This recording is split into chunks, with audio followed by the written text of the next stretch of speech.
മറുവാക്കിനെ സംബന്ധിച്ചിടത്തോളം വളരെ ആഹ്ലാദകരമായ ഒരു ദിവസമാണിന്ന്. നമ്മൾ 10 വർഷം പിന്നിട്ടിരിക്കുകയാണ്. ഒരു 2014 ഡിസംബർ 14 കണ്ണൂരിലെ ആർളം ഫാമിലെ ആദിവാസി പാർലമെൻറ്റിൽ വെച്ചിട്ട് ആദ്യ പ്രതി, അന്ന് ആദിവാസികളുടെ നേതൃത്വം വഹിച്ചിരുന്ന, അല്ലെങ്കിൽ ആദിവാസി പാർലമെൻറ്റ് നേതൃത്വം വഹിച്ചിരുന്ന CK ജാനുവും M ഗീതാനന്ദനും കൂടി അവിടെ പങ്കെടുത്തിട്ടുള്ള ഏറ്റവും പ്രായം കൂടിയ ഒരു മൂപ്പന് കോപ്പി കൈമാറിക്കൊണ്ട് ആണ് ആദ്യത്തെ പ്രതി നമ്മൾ ഉദ്ഘാടനം ചെയ്യണത്. അന്നത്തെ ആ പതിപ്പിൻ്റെ വിഷയം എന്ന് പറയുന്നത് കേരളത്തിലെ ആദിവാസി ഭൂമി പ്രശ്നം തന്നെയായിരുന്നു. ഈ സമയത്ത് മറുവാക്ക് എന്നുള്ള പേര് നമ്മൾ അതിനെക്കുറിച്ച് ഒരു വാക്ക് പറയാതെ കഴിയില്ല. കാരണം മറുവാക്ക് എന്നുള്ള മാസിക നമുക്കറിയാം, നമ്മളെയൊക്കെ ഒരുപാട് കാര്യങ്ങൾ ബോധ്യപ്പെടുത്തുകയും പഠിപ്പിക്കുകയൊക്കെ ചെയ്തിട്ടുള്ള നമ്മുടെ പ്രിയപ്പെട്ട MN വിജയമാഷയുടെ പത്രാധിപത്യത്തിൽ ഇറങ്ങിയിരുന്ന ഒരു മാസികയായിരുന്നു. അതിനകത്ത് ഉണ്ടായിരുന്ന പലരും ഇവിടെ ഉണ്ട്. ഇവിടെ ഇപ്പോൾ KP പ്രകാശനുണ്ട്, അതുപോലെ അതിന് നേതൃത്വം കൊടുത്തിരുന്ന പലരും ഇവിടെ ഉണ്ട്. പക്ഷേ പിന്നീട് ആ പത്രം മാഗസിൻ നിന്ന് പോയ സമയത്ത് ആ ഒരു ടൈറ്റിൽ, വളരെ പ്രധാനപ്പെട്ട ഒരു ടൈറ്റിലാണത്, അത് ഇല്ലാതാവരുത് അല്ലെങ്കിൽ അത് കൈവിട്ട് പോവരുത് എന്നുള്ളൊരു തോന്നലിൻ്റെ ഭാഗമായിട്ടാണ് ആ ടൈറ്റിൽ ഞങ്ങൾ എടുക്കുന്നത്. അങ്ങനെയാണ് മറുവാക്ക് തുടങ്ങുന്നത്. ഞാൻ അധികം വിശദീകരിക്കാൻ നിൽക്കുന്നില്ല, കാരണം നമ്മൾക്ക് വളരെ കുറച്ച് സമയമേ ഉള്ളൂ. നമ്മളൊരു 6 മണിക്ക് നമ്മൾ ഈ ഹോൾ ഒഴിഞ്ഞു കൊടുക്കേണ്ടതുണ്ട്. നമ്മളൊരു 1/4 മണിക്കൂർ ലേറ്റ് ആയിട്ടാണ് തുടങ്ങണത്. പറയാനുള്ളത് എന്താ വെച്ചാൽ, മറുവാക്ക് തുടങ്ങുമ്പോൾ ഞങ്ങൾ ഏറ്റെടുക്കാൻ, അല്ലെങ്കിൽ ഞങ്ങൾ എന്തൊക്കെ ചെയ്യണം എന്നതിനെക്കുറിച്ചുള്ള ധാരണ ഞങ്ങൾക്കുണ്ടായിരുന്നു. ഏറ്റവും അടിച്ചമർത്തപ്പെടുന്ന വിഭാഗങ്ങളുടെ ശബ്ദമായി നിൽക്കുക എന്നുള്ളത് തന്നെയായിരുന്നു ആദ്യത്തെ തീരുമാനം. ആ തീരുമാനം ഇങ്ങനെ മുന്നോട്ട് കൊണ്ടുപോവുകയാണ് ഞങ്ങൾ ഇതുവരെ ചെയ്തിട്ടുള്ളത്. ആദിവാസികൾ, ദലിതർ, അതുപോലെ മതന്യൂനപക്ഷങ്ങൾ, അത് മുസ്ലിങ്ങളായാലും ക്രിസ്ത്യനായാലും മറ്റ് വിഭാഗങ്ങളായാലും അവരുടെ പ്രശ്നങ്ങൾ ഏറ്റെടുക്കുക. അതുപോലെ സ്ത്രീകളുടെ പ്രശ്നങ്ങൾ, കുട്ടികളുടെ പ്രശ്നങ്ങൾ, പരിസ്ഥിതി വിഷയങ്ങൾ, അങ്ങനെ അതുപോലെ വിദ്യാഭ്യാസ മേഖലയിലെ വിഷയങ്ങൾ, സാമ്പത്തിക മേഖല വിഷയങ്ങൾ, അങ്ങനെ എല്ലാം മറുവാക്കിന് പ്രിയപ്പെട്ട വിഷയങ്ങളായിരുന്നു. അല്ലെങ്കിൽ സമരമുഖങ്ങളിലൊക്കെ നടക്കുന്ന പല സമരമുഖങ്ങളിലും ഞങ്ങൾ പോവുക, അത് റിപ്പോർട്ട് ചെയ്യുക, ആ രീതിയിൽ ഞങ്ങൾ മുന്നോട്ട് പോയിട്ടുണ്ട്. ഞാൻ അതിനെക്കുറിച്ച് വിശദീകരിക്കുന്നില്ല, കാരണം ഇവിടെ ഇരിക്കുന്ന പലരും മറുവാക്ക് വായിക്കുന്നവരാണ്. അപ്പോൾ അത്തരം കാര്യങ്ങൾ ഇനി ആദ്യം പറഞ്ഞുകൊണ്ട് ആരെയും ബോറടിപ്പിക്കാൻ തയ്യാറല്ല. ഒരു കാര്യമാണ് പറയാനുള്ളത്. നമ്മളിപ്പോൾ ഒരു പുസ്തക മാഗസിൻ 10 വർഷം ഇറക്കി, ഇപ്പോൾ നമ്മൾ പുസ്തക പ്രസാധന രംഗത്തേക്ക് കൂടി കടന്നിട്ടുണ്ട്. അപ്പോൾ നമ്മൾ ഇറക്കുന്ന പുസ്തകത്തിൽ ഒരെണ്ണം, 2 പുസ്തകങ്ങളാണ് നമ്മൾ ചെയ്തിട്ടുള്ളത്. ഒന്ന് ഉമേഷ് ബാബു KCയുടെ വാസ്തവങ്ങൾ എന്ന് പറയുന്ന ലേഖന സമാഹാരമാണ്. അത് വായിക്കുന്നവർക്ക് മനസ്സിലാവും കേരളത്തിൻ്റെ ഇന്ന് നിലനിൽക്കുന്ന രാഷ്ട്രീയ അന്തരീക്ഷം, സാംസ്കാരിക അന്തരീക്ഷം എത്രമാത്രം മലീമസമായിരിക്കുന്നു എന്നുള്ളത്. അതാണ് അതിൻ്റെ പ്രധാന പ്രമേയം, കേരളത്തിൻ്റെ സാംസ്കാരിക രാഷ്ട്രീയ അന്തരീക്ഷം. അപ്പോൾ ആ ഒരു പുസ്തകമാണ് നമ്മൾ ചെയ്തിട്ടുള്ളത്. പിന്നെ മറ്റൊന്നുള്ളത് ജൂതപ്രശ്നമാണ്. ജൂതപ്രശ്നം വെച്ചാൽ മാർസിൻ്റെ ജൂതപ്രശ്നത്തെക്കുറിച്ച് എന്നുള്ള പുസ്തകമാണ്. അത് ഇവിടെ ഉണ്ട് പുസ്തകം. ഞാൻ അതിനെക്കുറിച്ചൊന്നും വിശദീകരിക്കില്ല. മാത്രമല്ല, പുസ്തകത്തെക്കുറിച്ച് വിശദീകരിക്കാൻ എന്നേക്കാൾ എത്രയോ പ്രാപ്തരായിട്ടുള്ള ആൾക്കാർ, അത് വിവർത്തനം ചെയ്തവർ, അത് എഡിറ്റ് ചെയ്തവർ, അതിനകത്ത് അതിൻ്റെ പഠനങ്ങൾ, വിശദമായ പഠനങ്ങൾ എഴുതിയവരൊക്കെ നമ്മുടെ മുന്നിലിരിക്കുന്നുണ്ട്. പിന്നെ നമ്മുടെ ബഹുമാന്യായ PK പോക്കർ മാഷ് പുസ്തകത്തെക്കുറിച്ച് പറയും.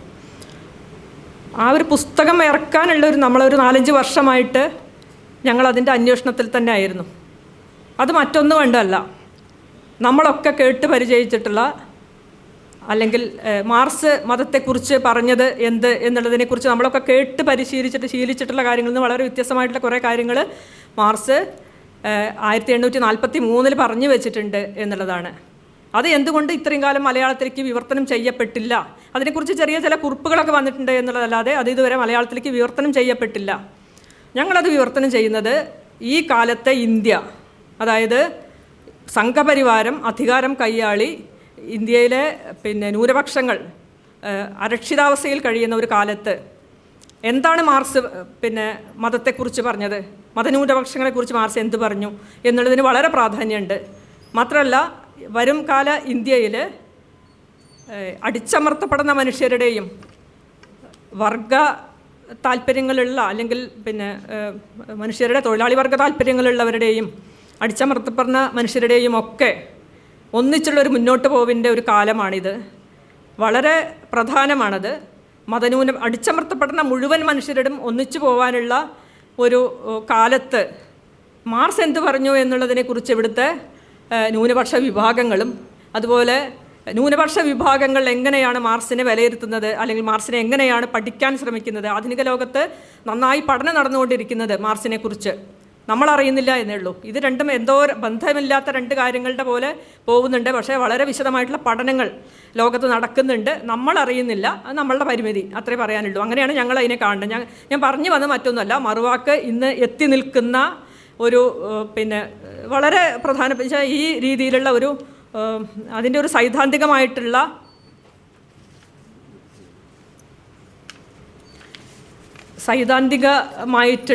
ഞങ്ങളുടെ ഒരു രാഷ്ട്രീയ നിലപാട് കൂടി ഈ പുസ്തകത്തിൽ കൂടെ പുറത്തു വരുന്നുണ്ട്.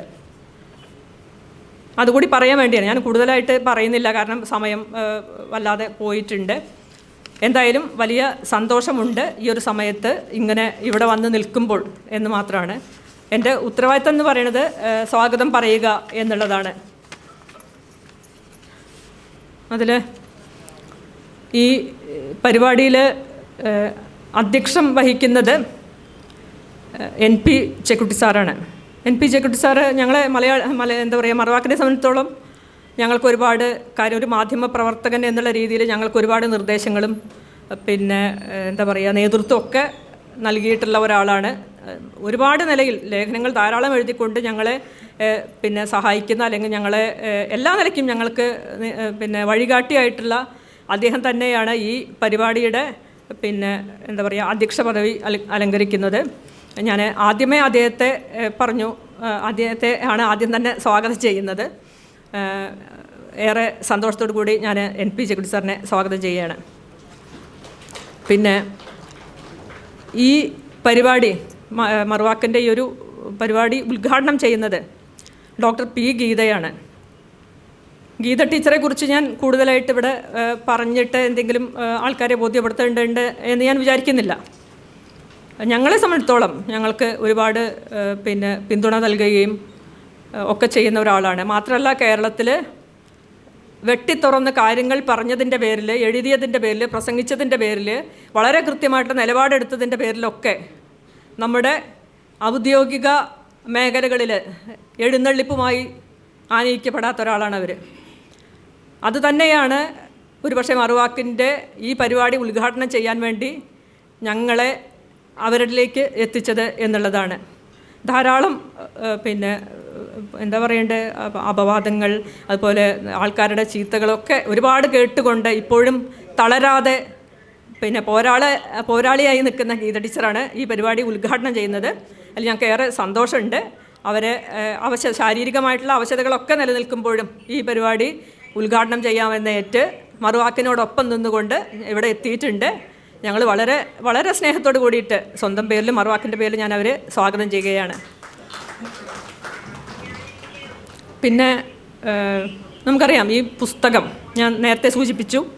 ഈ പുസ്തകത്തിൽ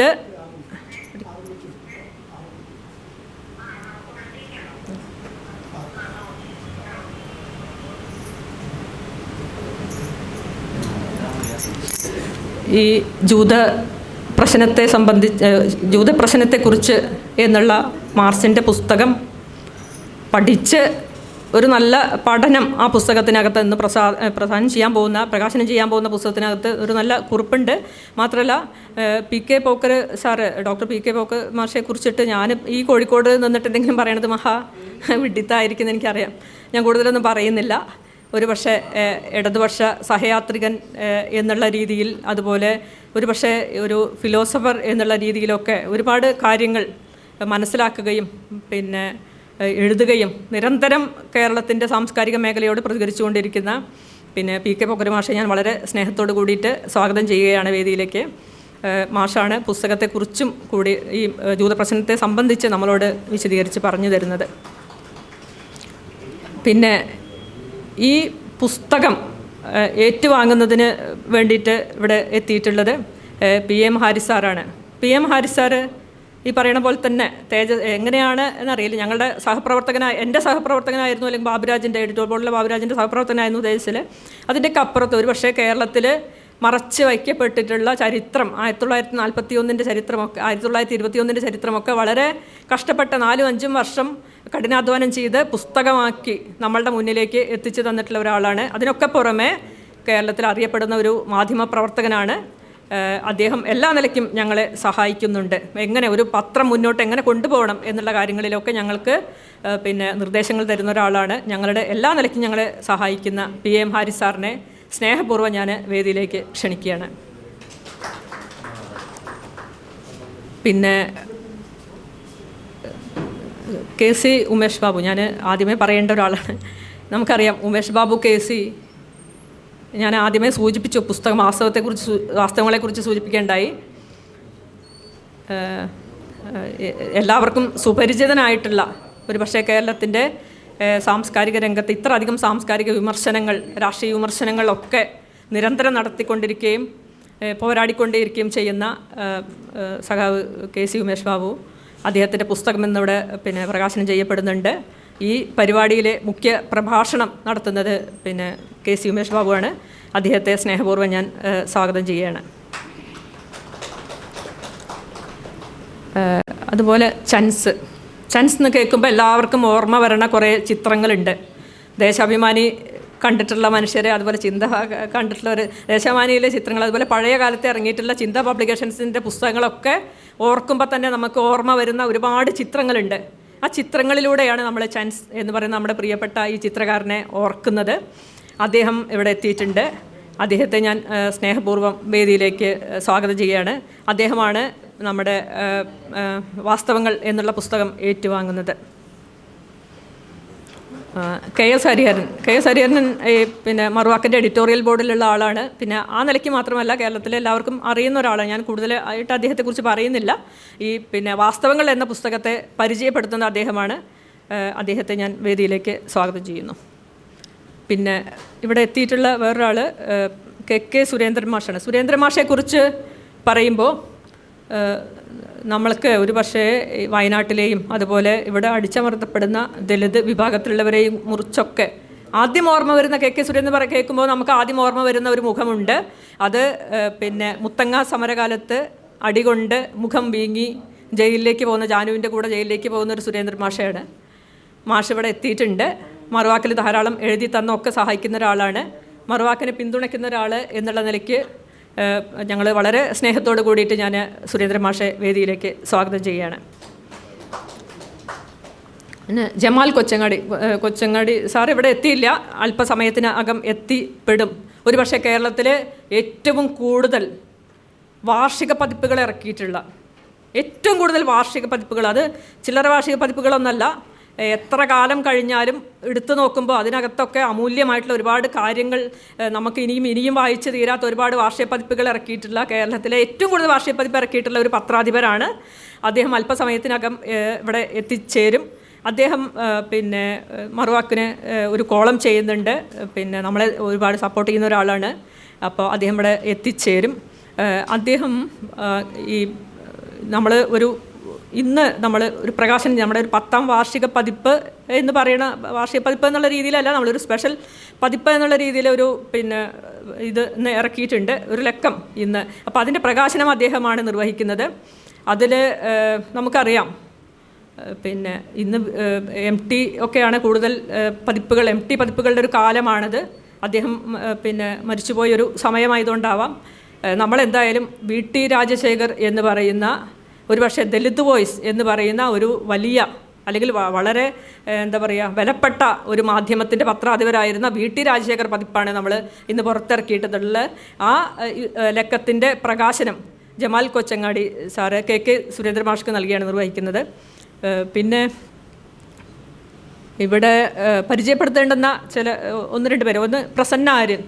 പ്രസന്ന ആര്യൻ എന്ന് പറഞ്ഞാൽ ഒരുപക്ഷെ മറുവാക്ക് എൻ്റെ ചിത്രങ്ങളെ ശ്രദ്ധിക്കുന്ന ആർക്കും പിന്നെ മനസ്സിൽ നിന്ന് വിട്ടുപോവാത്ത ഒരുപാട് ചിത്രങ്ങൾ.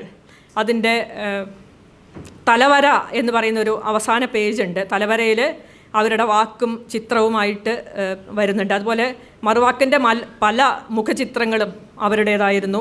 അതുപോലെ മറുവാക്കിൽ വന്നിട്ടുള്ള ഈ പതിപ്പിൽ പോലും KGS കവിതയുണ്ട്. KGS കവിതയ്ക്ക് അവരാണ് വരച്ചിട്ടുള്ളത്. KGS കവിതയ്ക്ക് സ്ഥിരം ഞങ്ങൾക്ക് വേണ്ടി വരച്ചിട്ടുള്ളത് പ്രസന്ന ആര്യനാണ്. അതുപോലെ വളരെ നമുക്ക് വന്നിട്ടുള്ള എല്ലാ കവിതകളും അരുണിൻ്റെ കവിതയുണ്ട്, അതിൻ്റെ വര. അപ്പോൾ അങ്ങനെ നമ്മളെ സംബന്ധിച്ചോളം എന്താ പറയുക, വളരെ വരച്ചും എഴുതിയും ഒക്കെ ഞങ്ങളെ ഒരുപാട് പിന്തുണച്ചിട്ടുള്ള ആളാണ് പ്രസന്ന ആര്യൻ. പ്രസന്ന ആര്യനെ ഞാൻ സ്നേഹപൂർവ്വം വേദിയിലേക്ക് ക്ഷണിക്കുകയാണ്. പിന്നെ ഞങ്ങളുടെ ലേഔട്ട് ആർട്ടിസ്റ്റായിട്ടുള്ള സതീഷ് ഉണ്ണികൃഷ്ണനുണ്ട്. സതീഷ് ഉണ്ണികൃഷ്ണൻ മറുവാക്കിൻ്റെ കവറ് കണ്ടാൽ പലരും ചോദിക്കാറുണ്ട് അത് ആരാണ് ചെയ്തതെന്ന്. അതുപോലെ ഞങ്ങൾക്ക് വളരെ അഭിമാനമുണ്ട് അത്.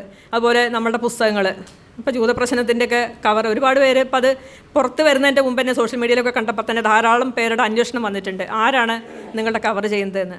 അപ്പോൾ ഞങ്ങൾ വളരെ സന്തോഷത്തോടു കൂടി അഭിമാനത്തോടും പറയും സതീഷ് ഉണ്ണികൃഷ്ണനാണെന്ന്. ഇവിടെ സതീഷ് ഉണ്ണികൃഷ്ണൻ ഇവിടെ എത്തിയിട്ടുണ്ടെങ്കിൽ വേദിയിൽ വന്നിരിക്കണം. അദ്ദേഹത്തെ സ്നേഹത്തോടെ ഞാൻ സ്വാഗതം ചെയ്യുകയാണ്. പിന്നെ ഇവിടെ ഉണ്ടാവേണ്ടെന്ന് എത്തിയിട്ടുണ്ടെന്ന് ഞാൻ വിചാരിക്കുന്നു. ഡോക്ടർ ആസാദാണ്. ആസാദ് എത്തിയിട്ടുണ്ടെങ്കിൽ വേദിയിലേക്ക് വരണം. അതുപോലെ നമ്മുടെ പ്രിയപ്പെട്ട വാസുവേട്ടൻ, ഒരുപക്ഷെ ഈ യോഗത്തിൽ ഏറ്റവും പ്രായം കൊണ്ട് അതുപോലെ അറിവ് കൊണ്ട് ഇപ്പോഴും പുതിയ പുതിയ കാര്യങ്ങൾ ധാരാളം ഇപ്പോഴും പഠിച്ചുകൊണ്ടിരിക്കുന്ന ഒരാളാണ്. മറുവാക്കിനെ സംബന്ധിച്ചോളം ഒരുപാട് ഊർജ്ജം അദ്ദേഹത്തിൽ നിന്ന് കിട്ടുന്നുണ്ട്. ഓരോ പതിപ്പിറക്കിയും തളർന്ന് ഇനി അടുത്ത പതിപ്പിറക്കാൻ കഴിയില്ല എന്നൊക്കെ തോന്നുന്ന സമയത്ത് വാസുവേട്ടൻ്റെ അടുത്ത് പോയിരുന്ന് കുറച്ചു നേരം വർത്തമാനം കേട്ടാൽ അടുത്ത ഇഷ്യൂ ഇറക്കണം എന്നൊരു തോന്നലേക്ക് ഞങ്ങൾ എത്താറുണ്ട്. പിന്നെയും ഞങ്ങൾ പണി തുടരും. അതുകൊണ്ട് ഒരു ബ്രേക്കില്ലാതെ മറുവാക്ക് ഇറക്കുന്നതിന് ഒരു പരിധിവരെ ഊർജ്ജം തന്നിട്ടുള്ള വാസുവേട്ടനുണ്ട്. വാസുവേട്ടനെ ഞാൻ സ്നേഹപൂർവ്വം വേദിയിലേക്ക് സ്വാഗതം ചെയ്യുകയാണ്. അതുപോലെ രമേശ് നന്മണ്ട കോഴിക്കോട്ടുകാർക്ക് നന്നായിട്ട് അറിയുന്ന ആളായിരിക്കും. ദലിത് മേഖലയിൽ ധാരാളം വായിക്കുകയും എഴുതുകയും പഠനങ്ങൾ നടത്തുകയൊക്കെ ചെയ്തിട്ടുള്ള ഒരാളാണ്. മറുവാക്കിൻ്റെ സപ്പോർട്ടറാണ്. അദ്ദേഹം ഇവിടെ ഉണ്ട്. അദ്ദേഹത്തെ ഞാൻ സ്നേഹപൂർവ്വം സ്വാഗതം ചെയ്യുകയാണ്. അതുപോലെ കെ എ ഷഫീഖ് എന്ന് പറയുന്നത് തിരുവനന്തപുരത്തുള്ള ആളാണ്. അദ്ദേഹം ഇവിടെ എത്തും എന്ന് പറഞ്ഞിട്ടുണ്ടായിരുന്നു. വെൽഫെയർ പാർട്ടിയുടെ ഒരു നേതാവാണ്. അദ്ദേഹത്തെ സ്നേഹപൂർവ്വം ഞങ്ങൾ സ്വാഗതം ചെയ്യുകയാണ്. മറുവാക്ക് സ്വാഗതം ചെയ്യുകയാണ്. മറ്റൊന്നും കൊണ്ടല്ല, മറുവാക്കിനെ ഒരുപാട് മനുഷ്യരിലേക്ക് എത്തിക്കാൻ അദ്ദേഹം സഹായിച്ചിട്ടുണ്ട്. ഒരുപാട് പേരുടെ വരിസംഖ്യ ചേർത്ത് ആൾക്കാരിലേക്ക് മറുവാക്കിനെ പ്രചരിപ്പിച്ച് കൊണ്ടുപോകാൻ അദ്ദേഹം ഞങ്ങൾക്ക് പിന്തുണ തന്നിട്ടുണ്ട്. അദ്ദേഹത്തെ ഞാൻ സ്നേഹപൂർവ്വം ഇവിടെ ഉണ്ടെങ്കിൽ വേദിയിലേക്ക് സ്വാഗതം ചെയ്യുന്നു.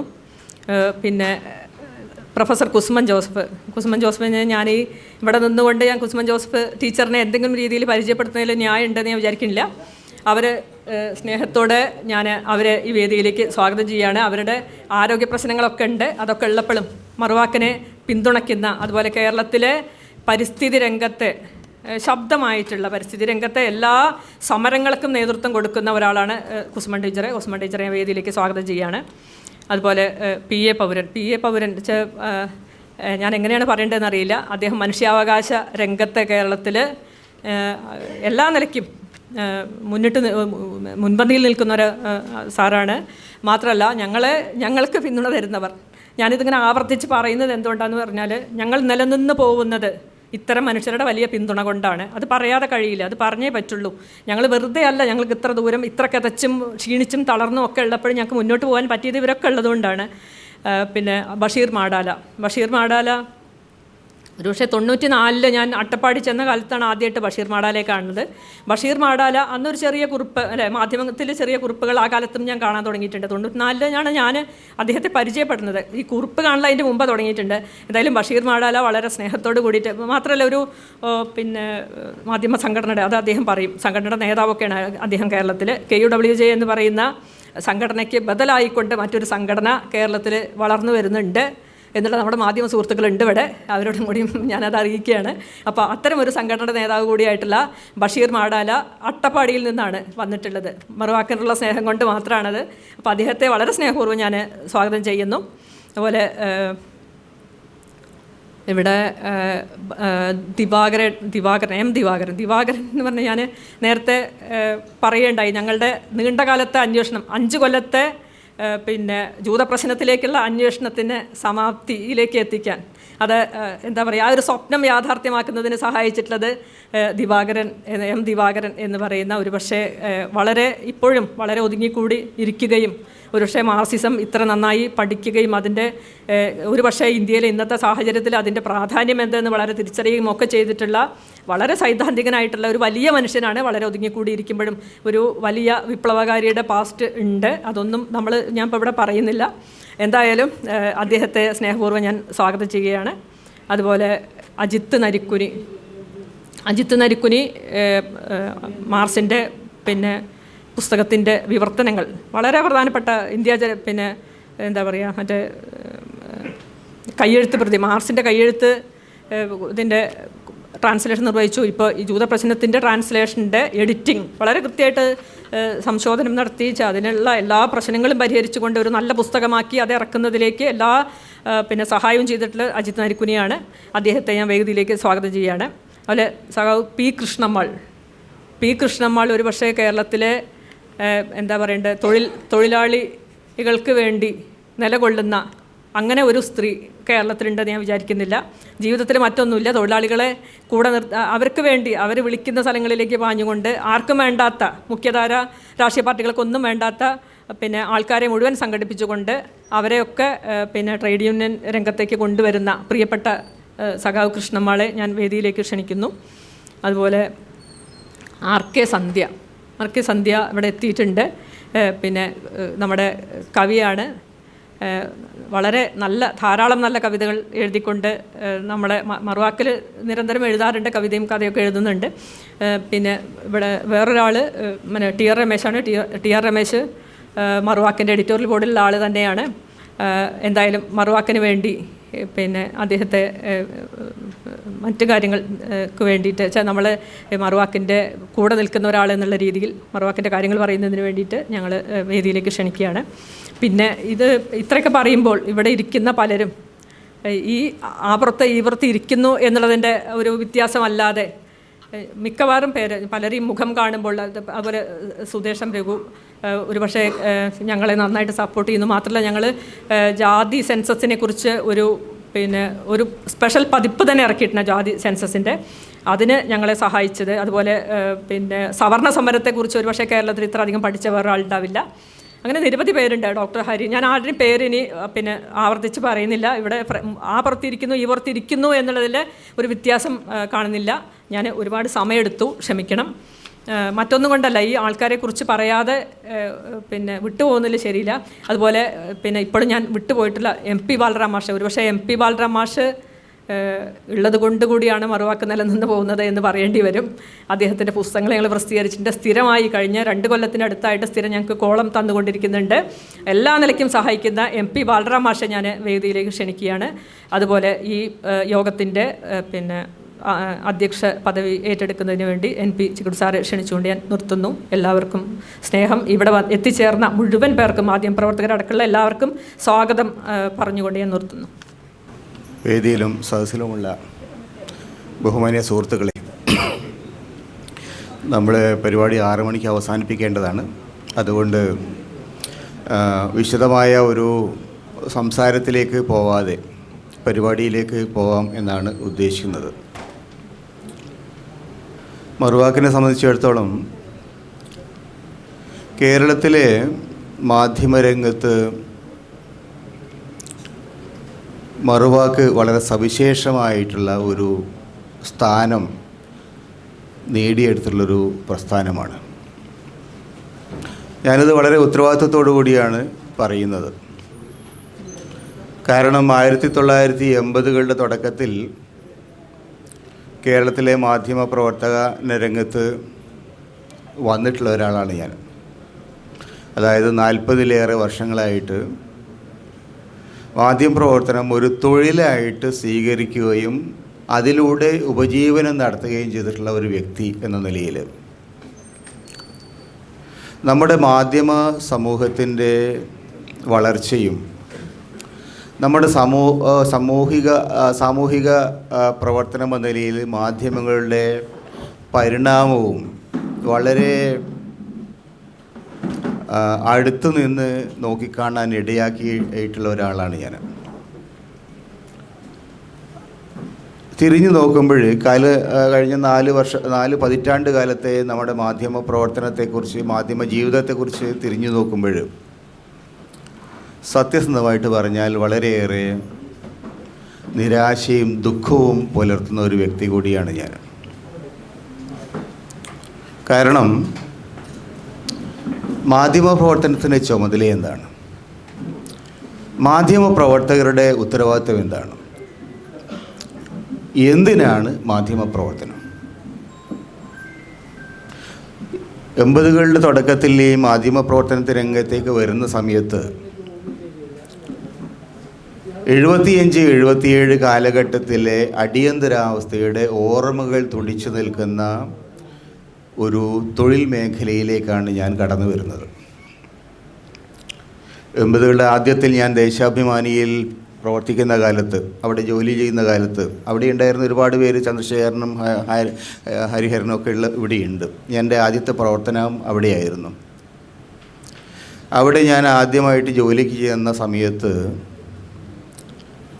അടിയന്തരാവസ്ഥ കാലത്ത് സെൻസറുടെ മുമ്പിൽ ഹാജരാക്കിയ ദേശാഭിമാനി പത്രത്തിൻ്റെ നിരവധി കോപ്പികൾ, അച്ചടിക്കുന്നതിന് മുമ്പുള്ള കോപ്പികൾ, സെൻസർ സീല് വെച്ച കോപ്പികൾ അവിടെ ഒരു മുറിയിൽ കൂട്ടിവെച്ചത് ഞാൻ കാണാനിടയായിട്ടുണ്ട്. അത് കാണാനുള്ളൊരു സാഹചര്യമുണ്ടായത് ദേശാഭിമാനിയുടെ ലൈബ്രറിയുടെ ചുമതല കൂടി എനിക്ക് ഉണ്ടായിരുന്നു എന്നുള്ളതുകൊണ്ടാണ്. പിന്നീട് ഏതാനും 2 വർഷം കഴിഞ്ഞതിന് ശേഷം ഞാൻ ഇന്ത്യൻ എസ്എസിലേക്ക് ജോലിക്ക് പോയപ്പോൾ, ഹൈദരാബാദിൽ ഇന്ത്യൻ എസ്എസിൽ ചേർന്ന സമയത്ത് എൻ്റെ സഹപ്രവർത്തകരായിരുന്ന പലരും അടിയന്തരാവസ്ഥയുടെ കടുത്ത പീഡനങ്ങൾ ഏറ്റുവാങ്ങിയ മനുഷ്യരായിരുന്നു. ഞങ്ങളുടെ ന്യൂസ് എഡിറ്ററായിരുന്ന ഹർണൂറിൻ്റെ ജോലി ആ സമയത്ത് നഷ്ടപ്പെട്ടിരുന്നു. അദ്ദേഹം വളരെ കഷ്ടപ്പെട്ടിട്ടാണ് ആ കാലത്ത് ജീവിച്ചിട്ടുള്ളത്. അടിയന്തരാവസ്ഥക്കെതിരായിട്ട് അതിശക്തമായിട്ടുള്ള നിലപാടെടുത്തിരുന്ന GS ഭാർഗവ എന്ന് പറയുന്ന പത്രാധിപരായിരുന്നു ഞങ്ങളുടെ ഹൈദരാബാദിലെ ഞങ്ങളുടെ റെസിഡൻ്റ് എഡിറ്റർ. ഡൽഹിയിൽ അന്ന് ഞങ്ങളുടെ ഏറ്റവും പ്രധാനപ്പെട്ട പത്രപ്രവർത്തകരുടെ കൂട്ടത്തിലുണ്ടായിരുന്ന പലരും അടിയന്തരാവസ്ഥക്കെതിരായിട്ട് ജയിലിൽ പോയിട്ടുള്ള ആളുകളായിരുന്നു. ഞാൻ പേരൊന്നും പറയണ്ട, നമുക്ക് അവരൊക്കെ വലിയ ദേശീയ തലത്തിലൊക്കെ പിന്നീട് വളരെ പ്രധാനപ്പെട്ട പദവിയിലിരുന്ന ആളുകളാണ്. പക്ഷേ പലരും അന്ന് ജയിലിൽ പോയിരുന്നു, ഡൽഹിയിൽ. പിന്നീട് ഞാൻ കൊച്ചിയിൽ വന്ന സമയത്ത് കൊച്ചിയിലെ എൻ്റെ സഹപ്രവർത്തകരിൽപ്പെട്ട രാജശേഖര പണിക്കർ, അദ്ദേഹം പ്രൂഫിലായിരുന്നു. അപ്പോൾ പണിക്കർ എന്നോട് പറഞ്ഞു, ഞാനിതാ ഇപ്പം കുറച്ച് വർഷം മുമ്പ് 18 മാസക്കാലം ജയിലിലായിരുന്നു. അദ്ദേഹത്തെ ഒരു സർക്കാർ അടിയന്തരാവസ്ഥ കാലത്ത് ജയിലിൽ പിടിച്ചിട്ടിരുന്നു. 18 മാസക്കാലത്തോളം അദ്ദേഹം ജയിലുണ്ടായിരുന്നു. അദ്ദേഹം ഞങ്ങളുടെ പ്രൂഫിലുണ്ടായിരുന്നു. അങ്ങനെ 80കളുടെ തുടക്കത്തിൽ പത്രപ്രവർത്തന രംഗത്തേക്ക് വന്ന ഒരു സാധാരണക്കാരനായ പൊതുപ്രവർത്തകനും വിദ്യാർത്ഥി പ്രവർത്തകനും ഒക്കെ ആയിരുന്നു ഞാൻ കാണുന്നത് ഇന്ത്യയുടെ നാനാ മേഖലകളിലുമുള്ള, കോഴിക്കോട്ടായാലും ശരി, ഹൈദരാബാദിലും ശരി, കൊച്ചിയിലായാലും ശരി, ഡൽഹിയിലായാലും ശരി, അവിടെയൊക്കെയുള്ള മാധ്യമപ്രവർത്തകരിൽ ഒരു വലിയ പങ്ക് ആളുകൾ രാജ്യത്തിൻ്റെ രാഷ്ട്രീയ സാമൂഹിക പ്രവർത്തനങ്ങളിൽ, ജനാധിപത്യ പ്രവർത്തനങ്ങളിൽ, ജനാധിപത്യ സംരക്ഷണ പ്രവർത്തനങ്ങളിൽ ശക്തമായി ഇടപെട്ടുകൊണ്ട് വലിയ പീഡനങ്ങൾ അനുഭവിക്കാൻ തയ്യാറായ മനുഷ്യരെയാണ് ഞാൻ കണ്ടിട്ടുള്ളത്. ഒരു തൊഴിൽ എന്ന നിലയിൽ തന്നെയാണ് അത് ചെയ്തിരുന്നത്. പത്രപ്രവർത്തനം ചെയ്തിരുന്നത് തൊഴിൽ എന്ന നിലയിൽ തന്നെ, ജീവിക്കാൻ, കുട്ടികളെ പോറ്റാൻ, കുടുംബത്തെ പോറ്റാൻ വേണ്ടിയിട്ടുള്ള ഒരു തൊഴിൽ എന്ന നിലയിൽ മാധ്യമപ്രവർത്തനത്തേക്ക് വന്ന ആളുകൾ തന്നെയാണ് സ്വന്തം രാജ്യത്തിൻ്റെ, സ്വന്തം സമൂഹത്തിൻ്റെ, ഈ നാട്ടിലെ ജനാധിപത്യത്തിൻ്റെ സംരക്ഷണത്തിന് വേണ്ടിയിട്ട് ജയിലിൽ പോകാനും തയ്യാറായ നിരവധി ആളുകൾ അന്ന് 80കളിൽ എനിക്ക് എൻ്റെ മാധ്യമ പ്രവർത്തന രംഗത്ത് കാണാനിടയായിട്ടുണ്ട്. 40 വർഷത്തിന് ശേഷം ഇന്ന് നമ്മൾ ആ മാധ്യമ പ്രവർത്തനത്തെക്കുറിച്ച് ആലോചിക്കുന്ന സമയത്ത് വളരെയേറെ വിഷമവും വളരെയേറെ സങ്കടവും തോന്നുന്നൊരവസ്ഥയാണ്. തീർച്ചയായും മാധ്യമപ്രവർത്തനം ഒരു തൊഴിൽ മേഖല എന്നതിൽ വലിയ തോതിൽ വികസിച്ചിട്ടുണ്ട്. വമ്പിച്ച നേട്ടങ്ങളുണ്ടായിട്ടുണ്ട്. ഞങ്ങളുടെ കാലത്തൊക്കെ ഒരു 1000 രൂപയോ 2000 രൂപയോ ഒക്കെ ശമ്പളം കിട്ടുക എന്ന് പറഞ്ഞാൽ ആ കാലത്ത് 80കളിൽ വലിയൊരു ശമ്പളമായിരുന്നു. ഇന്നിപ്പോൾ 2 ലക്ഷം രൂപയും 5 ലക്ഷം രൂപയും 10 ലക്ഷം രൂപയും ശമ്പളം വാങ്ങുന്ന ആളുകൾ മാധ്യമപ്രവർത്തന രംഗത്ത് കോഴിക്കോട്ട് പോലും ഉണ്ട്, കേരളത്തിലുണ്ട്. ഡൽഹിയിലൊക്കെ അത് 10 കോടി 15 കോടി 150 കോടി എന്ന നിലയിലേക്ക് എത്തിയിട്ടുണ്ട്. നമുക്കറിയുന്ന ഒരുപാട് പേര് വാങ്ങുന്ന സാലറിയെക്കുറിച്ചാണ് പറയുന്നത്. പക്ഷേ 80കളിൽ 1000 രൂപ 2000 രൂപ ശമ്പളം വാങ്ങുന്ന ആളെ സംബന്ധിച്ചിടത്തോളം ആ ശമ്പളം എന്ന് പറയുന്നത് അയാൾ വാങ്ങുന്ന തൊഴിൽ സ്ഥാപനത്തിൻ്റെ ധാർമ്മികമായിട്ടുള്ള നിലവാരങ്ങൾ ഉയർത്തിപ്പിടിച്ചുകൊണ്ട് പത്രപ്രവർത്തനം എന്ന് പറയുന്ന തൊഴിലിൻ്റെ ആന്തരികമായിട്ടുള്ള ധാർമ്മിക ബോധങ്ങളെ ഉയർത്തിപ്പിടിച്ചുകൊണ്ടുള്ള ഒരു വേതനമാണ് അന്ന് വാങ്ങിച്ചിരുന്നത്. ആ വേതനത്തിനകത്ത് ഒരു തരത്തിലുള്ള കന്മഷവും ഉണ്ടായിരുന്നില്ല, അതിനകത്തൊരു ചതി ഉണ്ടായിരുന്നില്ല. അത് ഒരു തൊഴിലാളി തൊഴിൽ ചെയ്ത് വാങ്ങുന്ന ശമ്പളമായിരുന്നു. ഇന്ന് ഈ 100 കോടിയും 10 കോടിയും 25 കോടിയും ഒക്കെ വാങ്ങുന്ന ആളുകൾ അവരുടെ സ്ഥാപനത്തിന് എത്ര വരുമാനമുണ്ട് എന്ന് ചോദിച്ചാൽ സ്ഥാപനത്തിന് 10 കോപ്പി ചിലവില്ലാത്ത പത്രങ്ങൾ നമ്മുടെ നാട്ടിലുണ്ട്. 10 പേര് കാണാത്ത ചാനലുകൾ ഈ നാട്ടിലുണ്ട്. പക്ഷേ കോടികൾ കൊടുക്കാൻ അവർക്ക് വരുമാനമുണ്ട്. എന്തുകൊണ്ട് എന്ന ചോദ്യം വളരെ പ്രധാനപ്പെട്ടൊരു ചോദ്യമാണ്. അതായത് ദേശീയ സ്വാതന്ത്ര്യത്തിന് വേണ്ടി, രാജ്യത്തിൻ്റെ സ്വാതന്ത്ര്യത്തിന് വേണ്ടിയിട്ട്, രാജ്യത്തിൻ്റെ വിമോചനത്തിന് വേണ്ടിയിട്ട് അതീവ ഗംഭീരമായിട്ടുള്ള അതീവ തീക്ഷ്ണമായിട്ടുള്ള സമരങ്ങളിൽ ഏർപ്പെട്ട ഒരു തൊഴിൽ മേഖല ഇന്ന് എത്തിച്ചേർന്നിരിക്കുന്നത് ഒരു കൊളോണിയൽ ഭരണകൂടത്തിലെ അധസ്ഥിതരായിട്ടുള്ള അല്ലെങ്കിൽ കൊളോണിയൽ ഭരണകൂടവുമായിട്ട് കൂടിച്ചേർന്ന് പ്രവർത്തിക്കുന്ന ഒരു കോംബ്രദോർ അനുയായിയുടെ നിലയിലേക്കുള്ള ഒരവസ്ഥയിലേക്ക് എത്തിയിട്ടുണ്ട്.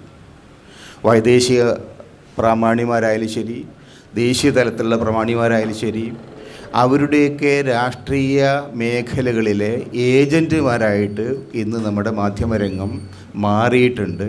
അതിൻ്റെ ഏറ്റവും കടുത്ത ദുരന്തം ഇന്ന് ഇന്ത്യൻ ദേശീയ രംഗത്ത് മാധ്യമങ്ങൾ അനുഭവിക്കുന്നുണ്ട്. അപ്പോൾ ആ നിലയിൽ നമ്മൾ എത്തിച്ചേർന്ന അതീവ ഗുരുതരമായ പ്രതിസന്ധിയുടെ കാലത്ത് വളരെ വളരെ അപൂർവം ആളുകളാണ് ഈ ഒരു അവസ്ഥയ്ക്കെതിരായിട്ടുള്ള പോരാട്ടത്തിൻ്റെ ഭാഗമായിട്ട് നിൽക്കാൻ തയ്യാറാവുന്നത്. എളുപ്പമുള്ള സംഗതിയല്ല. ഞാനത് വെറുതെ പറയുന്നതല്ല. ഇന്നത്തെ നിലനിൽക്കുന്ന വ്യവസ്ഥിതിക്കെതിരായിട്ട് മാധ്യമരംഗത്ത് നിങ്ങൾ നിൽക്കുക എന്ന് പറഞ്ഞാൽ നിങ്ങളുടെ ഉപജീവന മാർഗം പോലും ഇല്ലാതാക്കുക എന്നാണ് അർത്ഥം. പ്രതിരോധത്തിൻ്റെ ഒരു മാധ്യമ പ്രവർത്തനം എന്ന് പറയുന്നത് ഇന്ന് വളരെ വളരെ കടുത്ത, ഒരുപക്ഷെ കൊളോണിയൽ ഭരണകൂടത്തിനെതിരായിട്ട് ഒരു കാലത്ത് നമ്മുടെ നാട്ടിലെ പോരാട്ടത്തിനേക്കാൾ ഭീകരമായിട്ടുള്ള ഒരവസ്ഥയായിട്ട് ഇന്ന് മാറിയിട്ടുണ്ട്. അപ്പം ആ നിലയിൽ നമ്മുടെ പ്രതിരോധത്തിൻ്റെ ഭാഗമായിട്ട് നിൽക്കുന്ന മാധ്യമ പ്രവർത്തനത്തിൻ്റെ അപൂർവം അഗ്നിശിഖകളിലൊന്നാണ്, അഗ്നിസ്ഫുലിംഗങ്ങളിലൊന്നാണ് ഇന്ന് യഥാർത്ഥത്തിൽ മറുവാക്ക് എന്ന മാസിക. വേറെ അപൂർവം ചിലതൊക്കെ ഉണ്ടായിരുന്നു, പലതും ഇന്ന് അപ്രത്യക്ഷമായി, പലതും രംഗത്തുനിന്ന് പോയി കഴിഞ്ഞു. അപ്പോൾ എൻ്റെയൊക്കെ പത്രം പൂട്ടിയിട്ട് ഇപ്പോൾ 6-7 വർഷങ്ങളായി. എന്തിനു വേണ്ടിയിട്ടാണ് എൻ്റെ പത്രമൊക്കെ പൂട്ടിയത്? ഞാൻ മാത്രമല്ല, അംബിക അടക്കമുള്ള ആളുകൾ ജോലി ചെയ്യുന്ന പത്രം പൂട്ടിയിട്ട് 6-7 വർഷങ്ങളായിട്ട്. ആര് ചോദിക്കാൻ, ആര് പറയാൻ? അപ്പം ആ നിലയിൽ ജനാധിപത്യ സമൂഹത്തിൻ്റെ നമ്മുടെ ധാർമ്മികമായിട്ടുള്ള മര്യാദകൾ, നമ്മുടെ ധാർമ്മികമായ ഉത്തരവാദിത്തങ്ങൾ നിർവഹിച്ചുകൊണ്ട് ഏറ്റവും ഇരകൾക്ക് വേണ്ടി സംസാരിക്കുന്ന, കീഴാളർക്ക് വേണ്ടി സംസാരിക്കുന്ന, പീഡനങ്ങൾ അനുഭവിക്കുന്ന, ഏറ്റുവാങ്ങുന്ന മനുഷ്യർക്ക് വേണ്ടി സംസാരിക്കുന്ന, രാജ്യത്തെ മഹാഭൂരിപക്ഷം ജനങ്ങളുടെ ഭാഗമായിട്ട് നിൽക്കുന്ന മാധ്യമ പ്രവർത്തനം എന്ന് പറയുന്നത് അസാധ്യമായിരിക്കുന്ന ഒരു കാലത്ത് അംബികയെ പോലുള്ള ആളുകൾ വളരെ ധൈര്യത്തോടു കൂടിയാണ്. ധൈര്യം എന്നല്ല ഞാൻ പറയുക, അതിന് വേറെ ഒരു വാക്കാണ് ഉപയോഗിക്കുന്നത്, സാഹസികത എന്നാണ് അതിന് ഉപയോഗിക്കേണ്ട വാക്ക്. കാരണം എനിക്ക് അത്ര ധൈര്യമില്ല, ഉള്ള കാര്യം ഞാൻ സത്യം പറയട്ടെ, എനിക്ക് അതിനുള്ള ധൈര്യമില്ല. അതുകൊണ്ടാണ് ഞാൻ ഈ പരിപാടിക്ക് നിന്നൊക്കെ മാറി നിൽക്കുന്നത്. പത്രപ്രവർത്തനം ഒരു തൊഴിൽ എന്നതിൽ ഞാൻ വേണ്ടെന്ന് വെച്ചിട്ട് ഒരു 6-7 വർഷങ്ങളായി. അപ്പോൾ ആ തരത്തിലൊരു സാഹസികത കഴിഞ്ഞ 10 വർഷമായിട്ട് ഏറ്റെടുത്ത് മുന്നോട്ട് കൊണ്ടുപോകാൻ ധൈര്യം കാണിച്ചിട്ടുള്ള അംബികയോടും സഹപ്രവർത്തകരോടുമുള്ള എൻ്റെ എന്താ പറയുക, അഭിവാദ്യങ്ങൾ അർപ്പിക്കാൻ വേണ്ടി മാത്രമാണ് ഞാൻ ഈ സന്ദർഭം ഉപയോഗിക്കുന്നത്.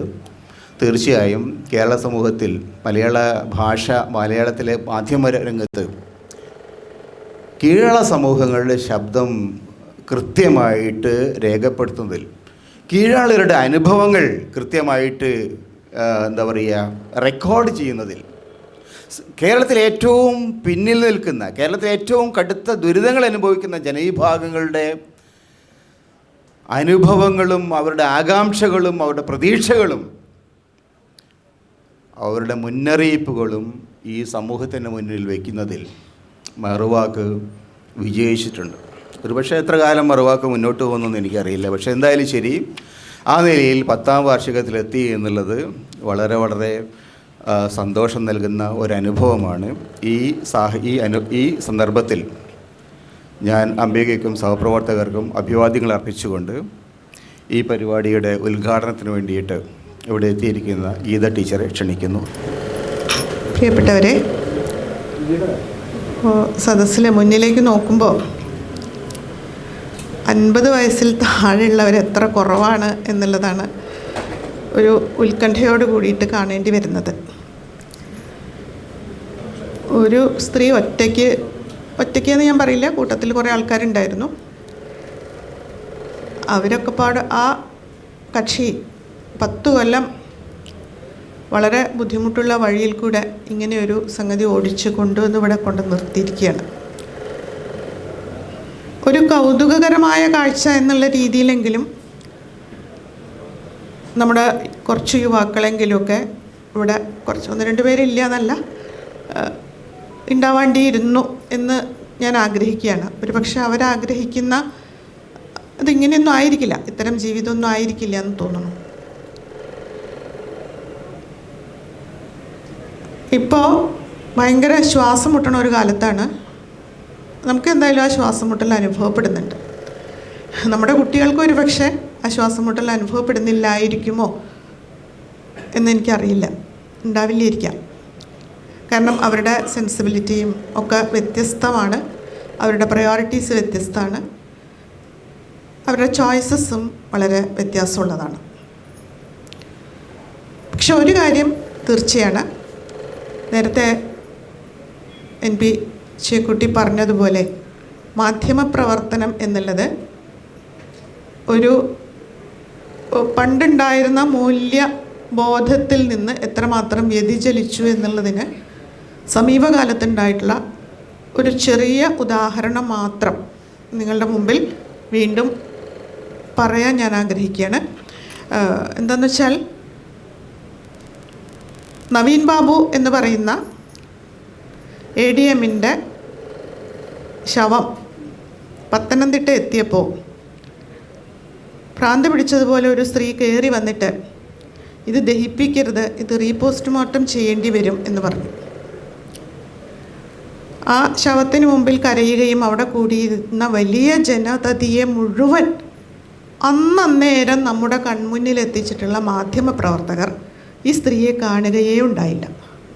വീണാമണി എന്നു പേരായ ആ സ്ത്രീ അന്ന് പറഞ്ഞത്, കണ്ണൂർ പരിയാരം മെഡിക്കൽ കോളേജിൽ ഈ പോസ്റ്റ്മോർട്ടം ശരിക്കും ചെയ്തിട്ടുണ്ടാവില്ല, ഈ ശരീരം ഒന്നുകൂടി പോസ്റ്റ്മോർട്ടം ചെയ്യണം, ഇത് ദഹിപ്പിക്കാൻ അനുവദിക്കരുത് എന്നുള്ളതായിരുന്നു. അത് എന്തുകൊണ്ടാണ് അവിടെ കൂടിയിരുന്ന ഒരൊറ്റ മാധ്യമം പോലും ആ ദിവസം ഈ സ്ത്രീയുടെ വിഷ്വൽ കാണിക്കാതിരുന്നത്?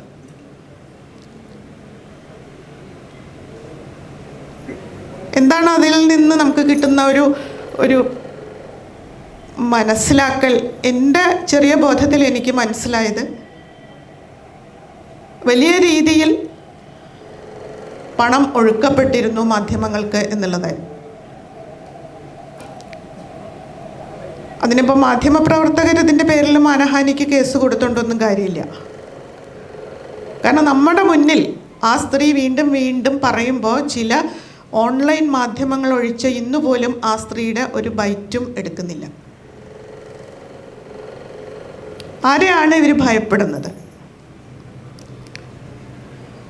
വലിയ രീതിയിൽ ഭീഷണിപ്പെടുത്തപ്പെട്ടിട്ടുള്ള ഒരു തൊഴിലാളി വർഗമാണ് മാധ്യമരംഗത്ത് നിന്ന് പ്രവർത്തിക്കുന്നത് എന്നാണ് എനിക്ക് തോന്നുന്നത്. അവർക്ക് ആഹ്ലാദിക്കാൻ അവസരങ്ങളുണ്ട്, ശാരീരികവും മാനസികവുമായിട്ടുള്ള ഉല്ലാസങ്ങൾക്ക് അതിനെ പ്രൊമോട്ട് ചെയ്യാനുള്ള അവസരങ്ങളുണ്ട്. എൻ്റർടൈൻമെൻറ്റിൻ്റെ മുമ്പില്ലാത്ത രീതിയിലുള്ളൊരു വലിയ വിങ് തന്നെ ഓരോ മാധ്യമങ്ങളുടെ ഭാഗത്തും പ്രവർത്തിക്കുന്നുണ്ട്. പക്ഷെ എന്തിനാണ് വാസ്തവത്തിൽ ഈ മാധ്യമങ്ങൾ, എന്തിനാണ് നമ്മൾ ഇവരെ ആശ്രയിക്കുന്നത്? ഒരു സിനിമയെക്കുറിച്ചുള്ള എഴുത്ത് വായിക്കണോ, സിനിമ കാണണോ? വേണമെങ്കിൽ സിനിമയ്ക്ക് വരാലോ.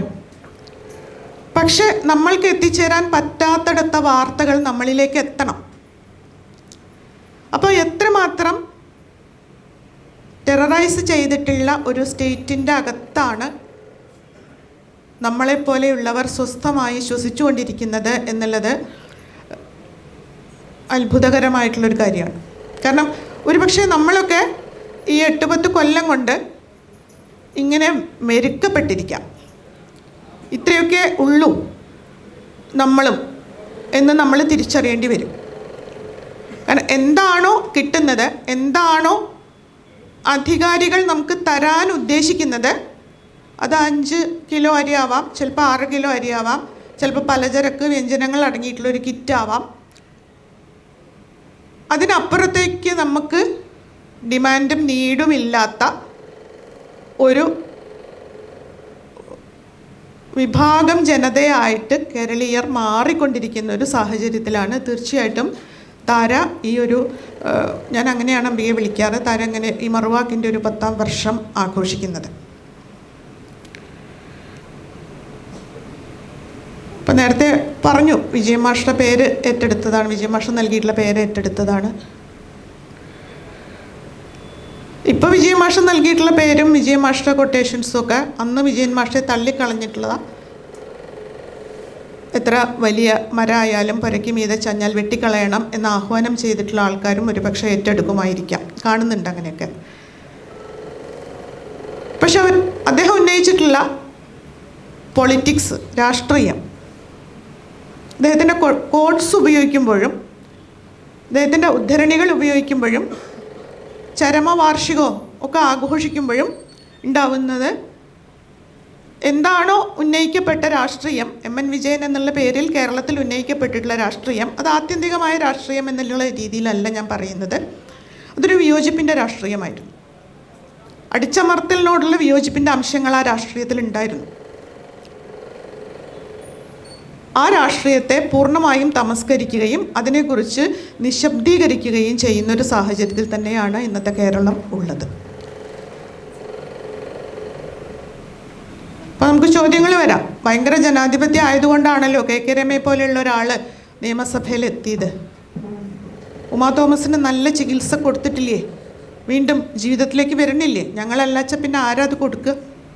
ഞങ്ങളുടെ ആരോഗ്യരംഗം ഏറ്റവും മികച്ചതായതിൻ്റെ ഭയങ്കര വലിയ ഉദാഹരണമല്ലേ ഉമാ തോമസിൻ്റെ ട്രീറ്റ്മെൻറ്റ്? തുടങ്ങിയിട്ടുള്ള ഒരുപാട് മറു ചോദ്യങ്ങളുണ്ട്. പക്ഷെ അതിൻ്റെ മുമ്പ് നമ്മൾ ചോദിക്കേണ്ടി വരും, എന്തുകൊണ്ട് KK രമ നിയമസഭയിലെത്തി? എങ്ങനെയാണ് ഉമാ തോമസിന് ചികിത്സ ലഭിക്കേണ്ടുന്ന സാഹചര്യം ഉണ്ടായത്? അത്തരം സാഹചര്യങ്ങളെ സൃഷ്ടിച്ചെടുക്കുകയും പിന്നീട് അതിൻ്റെ പ്രതിരോധങ്ങളോ അതിൻ്റെ പ്രതികരണങ്ങളോ ആയിട്ടുണ്ടാവുന്ന സംഗതികളെ ഹൈലൈറ്റ് ചെയ്യുന്നു. ആ സാഹചര്യങ്ങളെ പൂർണ്ണമായും തമസ്കരിക്കുന്നു, അതിൻ്റെ പ്രതികരണങ്ങളെ ഹൈലൈറ്റ് ചെയ്യുന്നു. അപ്പോൾ പ്രതികരണങ്ങളാണോ കാരണങ്ങൾ എന്നുള്ളൊരു ചോദ്യം നമ്മളവിടെ ചോദിക്കേണ്ടി വരും. പ്രതികരണങ്ങൾ വാസ്തവത്തിൽ പ്രതിരോധങ്ങളോ ഒന്നുമല്ല. അപ്പോൾ എത്ര വയലൻസിൻ്റെ, എനിക്കതങ്ങനെയാണ് അനുഭവപ്പെടുന്നത്, എത്ര ഒരു സേഫായിട്ടുള്ള പാഠങ്ങളാണ് കൊടുക്കപ്പെട്ടുകൊണ്ടിരിക്കുന്നത്. ഇപ്പോൾ കഴിഞ്ഞ ദിവസം തൃശ്ശൂർ ശിശുഭവനിലുണ്ടായിട്ടുള്ള കൊലപാതകം, ചെറിയൊരു കുട്ടി വലിയൊരു കുട്ടീനെ തലയ്ക്ക് ചുറ്റിക കൊണ്ട് അടിച്ചു കൊന്നു. വളരെ നോർമലൈസ്ഡ് ആവുന്നു നമ്മൾ കേൾക്കാൻ. അപ്പോൾ ഈ വയലൻസിനെ എങ്ങനെയാണ് അത് ഒരു പെർമിറ്റഡ് ആയിട്ടുള്ള ഒരു സംഗതിയായിട്ട് ഒരു സൊസൈറ്റിയിൽ മാറുന്നത്? ഒരു 15 വയസ്സുകാരന് ഇങ്ങനെ ചെയ്താൽ കുഴപ്പമില്ല എന്ന് തോന്നുന്നൊരു സാഹചര്യം എവിടെ ഉണ്ടാവണത്?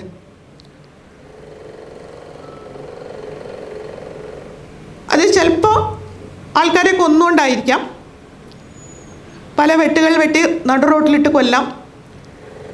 ഇനി അത് വിമർശിക്കപ്പെടുകയും കുറച്ച് വോട്ടുകൾ അതിൻ്റെ പേരിൽ നഷ്ടപ്പെടുകയും ചെയ്യും എന്ന് വന്നു കഴിഞ്ഞാൽ കൊന്ന് കെട്ടിത്തൂക്കാം. അത് പറയുന്നവർക്കെതിരെ കേസെടുക്കാം. അത് പറയാൻ ഒരു സ്ത്രീയെ തന്നെ ഏജൻസി ആയിട്ട് നിയോഗിക്കാം. കാരണം വയലൻസിന് എതിരായിട്ട് നിൽക്കുന്നത് സ്ത്രീകളാണ് എന്നുള്ള പൊതുബോധത്തെ വെല്ലുവിളിച്ചുകൊണ്ട് ഈ സ്ത്രീയോട് ഇതാ നിങ്ങൾ വയലൻ്റ് ആയിരിക്കുന്നു,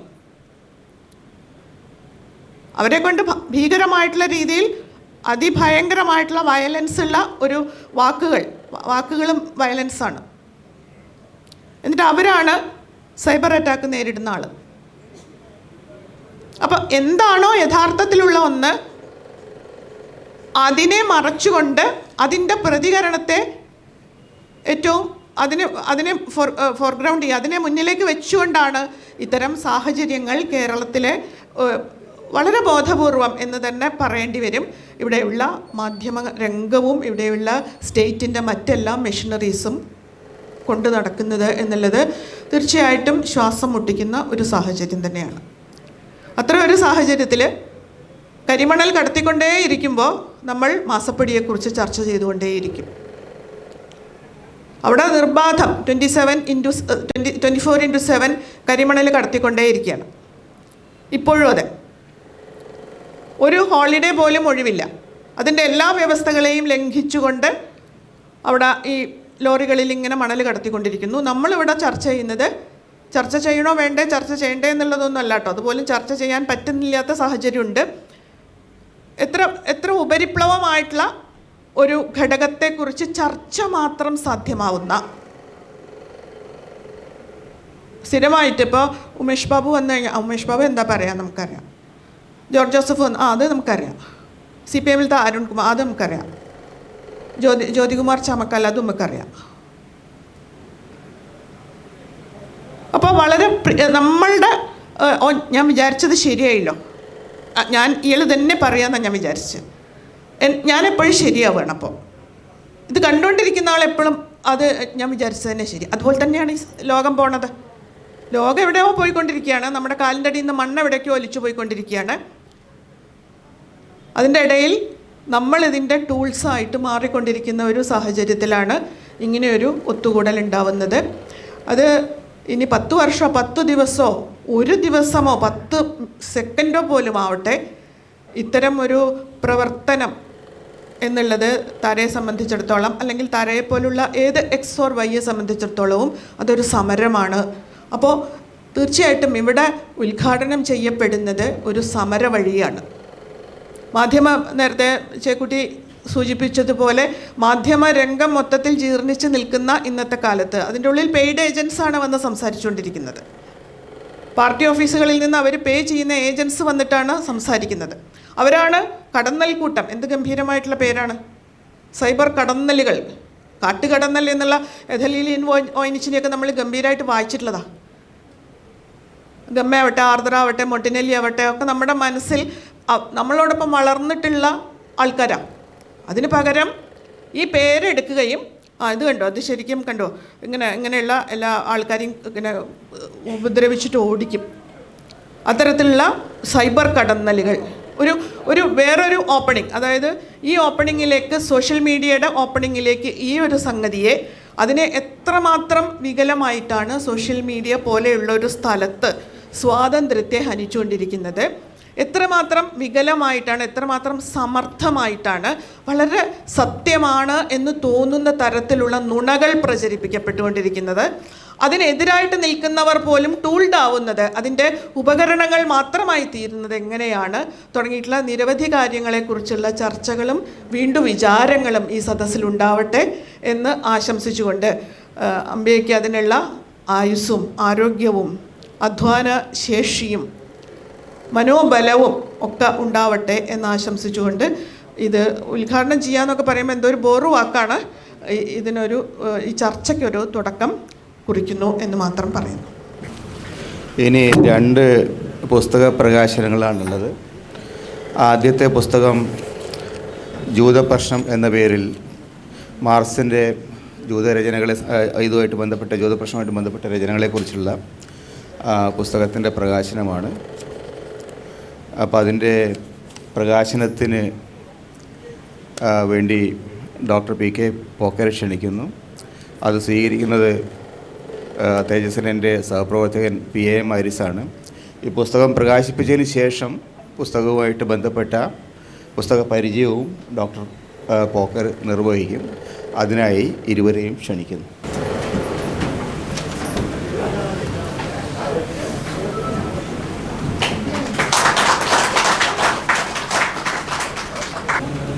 വേദിയിലും സദസ്സിലും എത്തിച്ചേർന്ന പ്രിയപ്പെട്ട സുഹൃത്തുക്കളെ,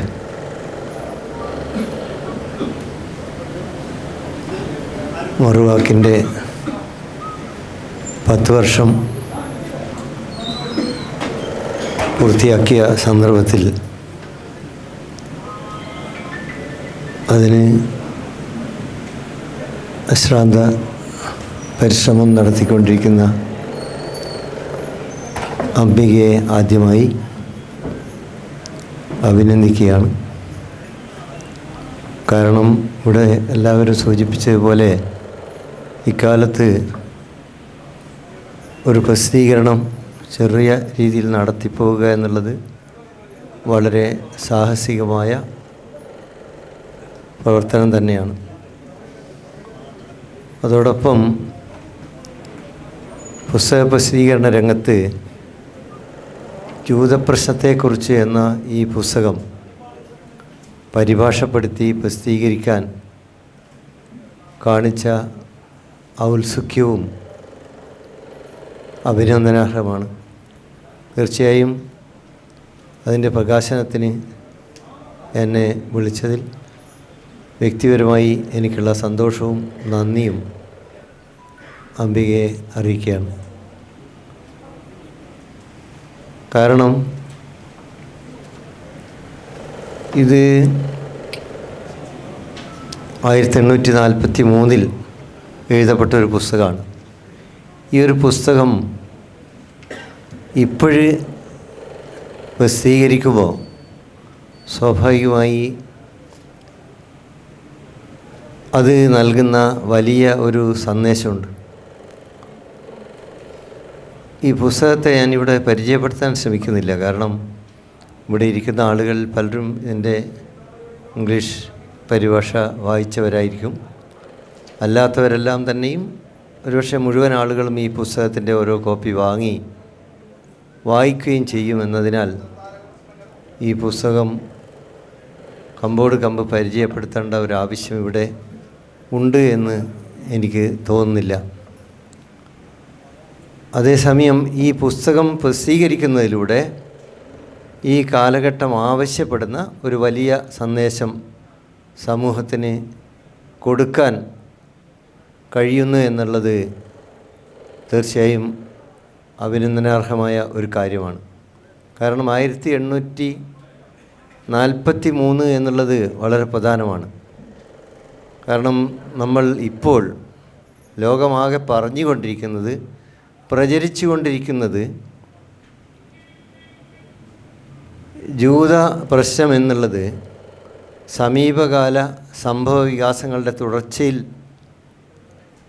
ഉണ്ടായതാണ് എന്നും അത് യഥാർത്ഥത്തിൽ അറബ് ദേശങ്ങളുമായി അല്ലെങ്കിൽ മുസ്ലിം ലോകവുമായി ഇസ്ലാമുമായി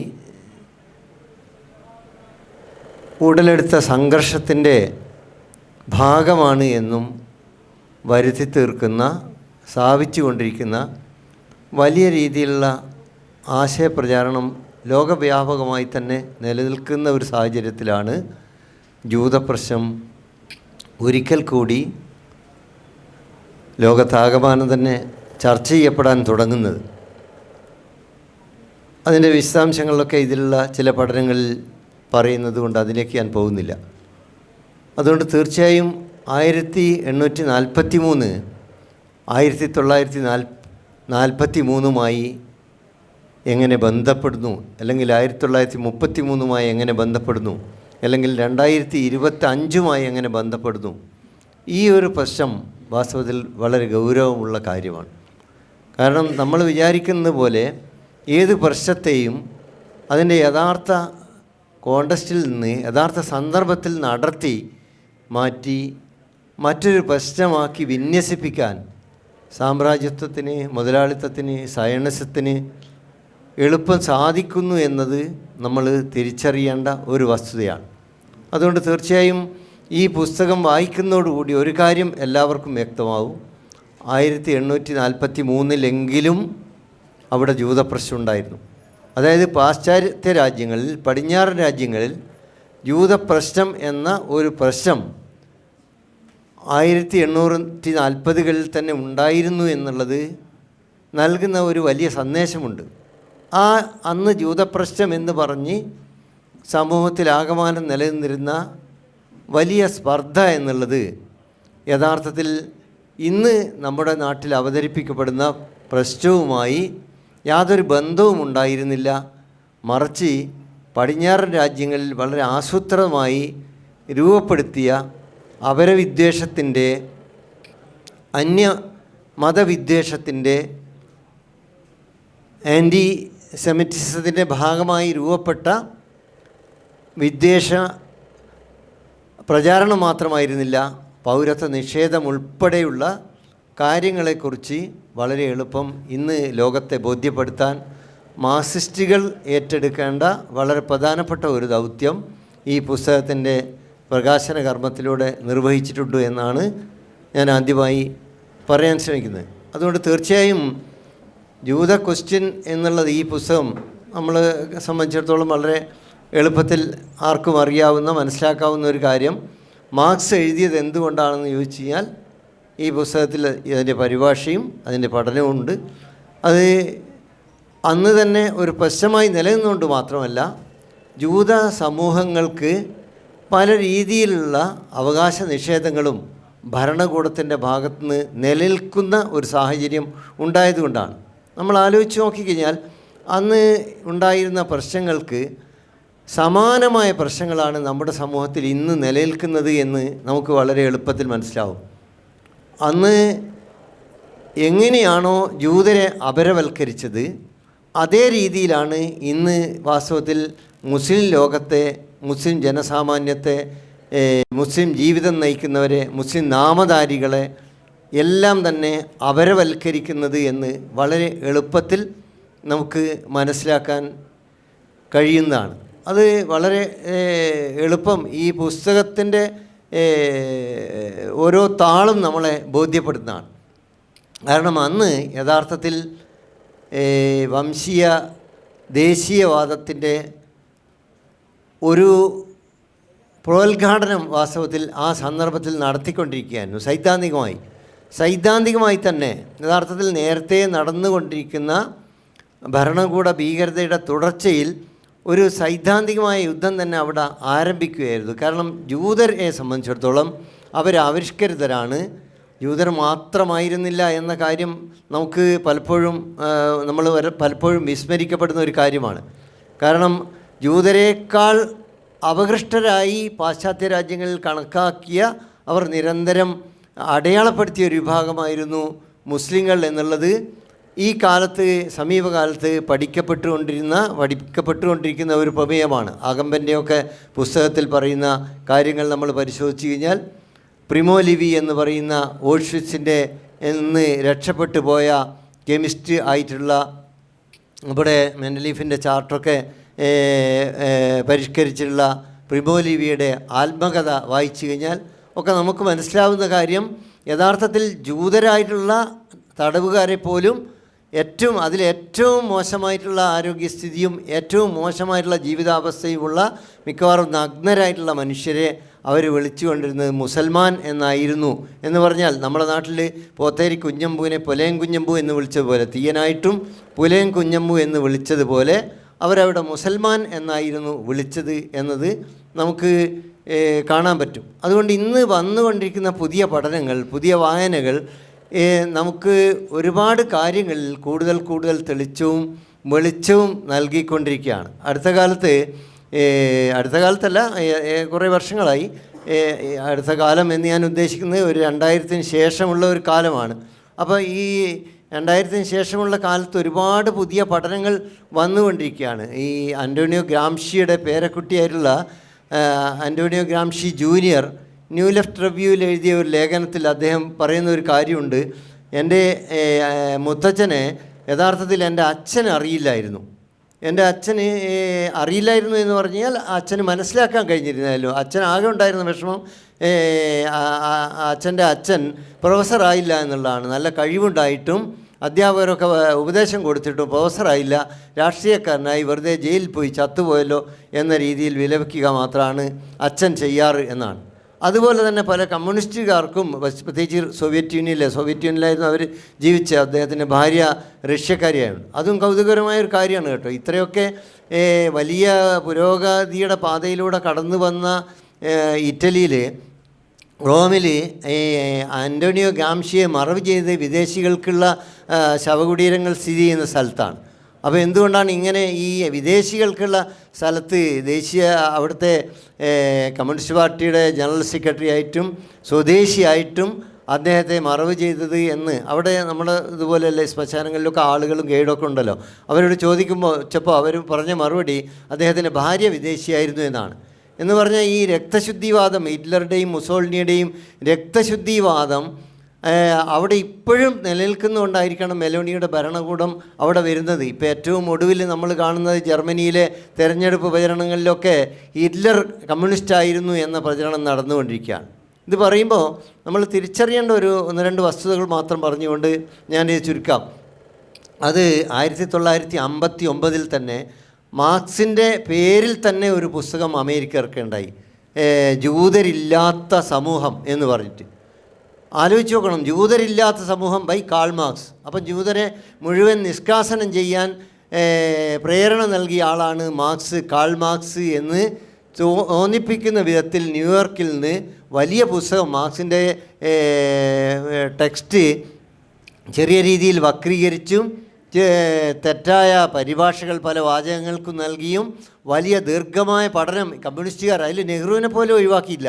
നെഹ്റു മുതൽ സോഷ്യലിസ്റ്റ് ആണെന്ന് ലോകത്ത് അന്ന് അറിയപ്പെടുന്ന മുഴുവൻ ആളുകളുടെയും പേര് ചേർത്തുകൊണ്ട് ഇവരൊക്കെ തന്നെ ജൂതരില്ലാത്ത ഒരു സമൂഹമാണ് വിഭാവനം ചെയ്യുന്നത്. അതുകൊണ്ട് വംശഹത്യക്ക് മുഴുവൻ കാരണക്കാരായിട്ടുള്ളത് യഥാർത്ഥത്തിൽ ഈ കാൾ മാർക്സും തുടർന്ന് വന്നിട്ടുള്ള കമ്മ്യൂണിസ്റ്റുകാരുമാണ് എന്ന രീതിയിലുള്ള പ്രചണ്ഡമായ പ്രചരണം അമേരിക്കയുടെ നേതൃത്വത്തിൽ, സാമ്രാജ്യത്തിൻ്റെ നേതൃത്വത്തിൽ വളരെ നേരത്തെ തുടങ്ങിയതും ഇപ്പോഴും നടന്നുകൊണ്ടിരിക്കുന്നതുമാണ്. അതുകൊണ്ട് തീർച്ചയായും ഞാൻ സൂചിപ്പിക്കുന്നത്, ഒരു വശത്ത് ജൂതവിരുദ്ധരാണ് കമ്മ്യൂണിസ്റ്റുകാരെന്ന്, മാർക്സിസ്റ്റുകളെന്ന് മാർക്സ് മുതൽ ഇങ്ങോട്ടുള്ള ആളുകളെക്കുറിച്ച് നിരന്തരം പ്രചരിപ്പിക്കുകയും മറുവശത്ത് ജൂതനായിരുന്നു മാർക്സ് എന്ന് പ്രചരിപ്പിക്കുകയും ചെയ്യുന്ന ഒരു ചിത്രം നമുക്ക് കാണാൻ പറ്റും. പക്ഷേ ഇതിനിടയിലാണ് നമ്മുടെ പുതിയ വായനകൾ രൂപപ്പെടുന്നതും പുതിയ വായനകൾ വികസിപ്പിക്കേണ്ടതും. ഈ പുതിയ വായനകൾ എന്നതുകൊണ്ട് ഉദ്ദേശിക്കുന്നത് യഥാർത്ഥത്തിൽ മാർക്സ് ഉൾപ്പെടെയുള്ള ആളുകൾ, അവിടെയാണ് അന്റോണിയോ ഗ്രാംഷിയുടെ ഒരു പ്രസക്തി.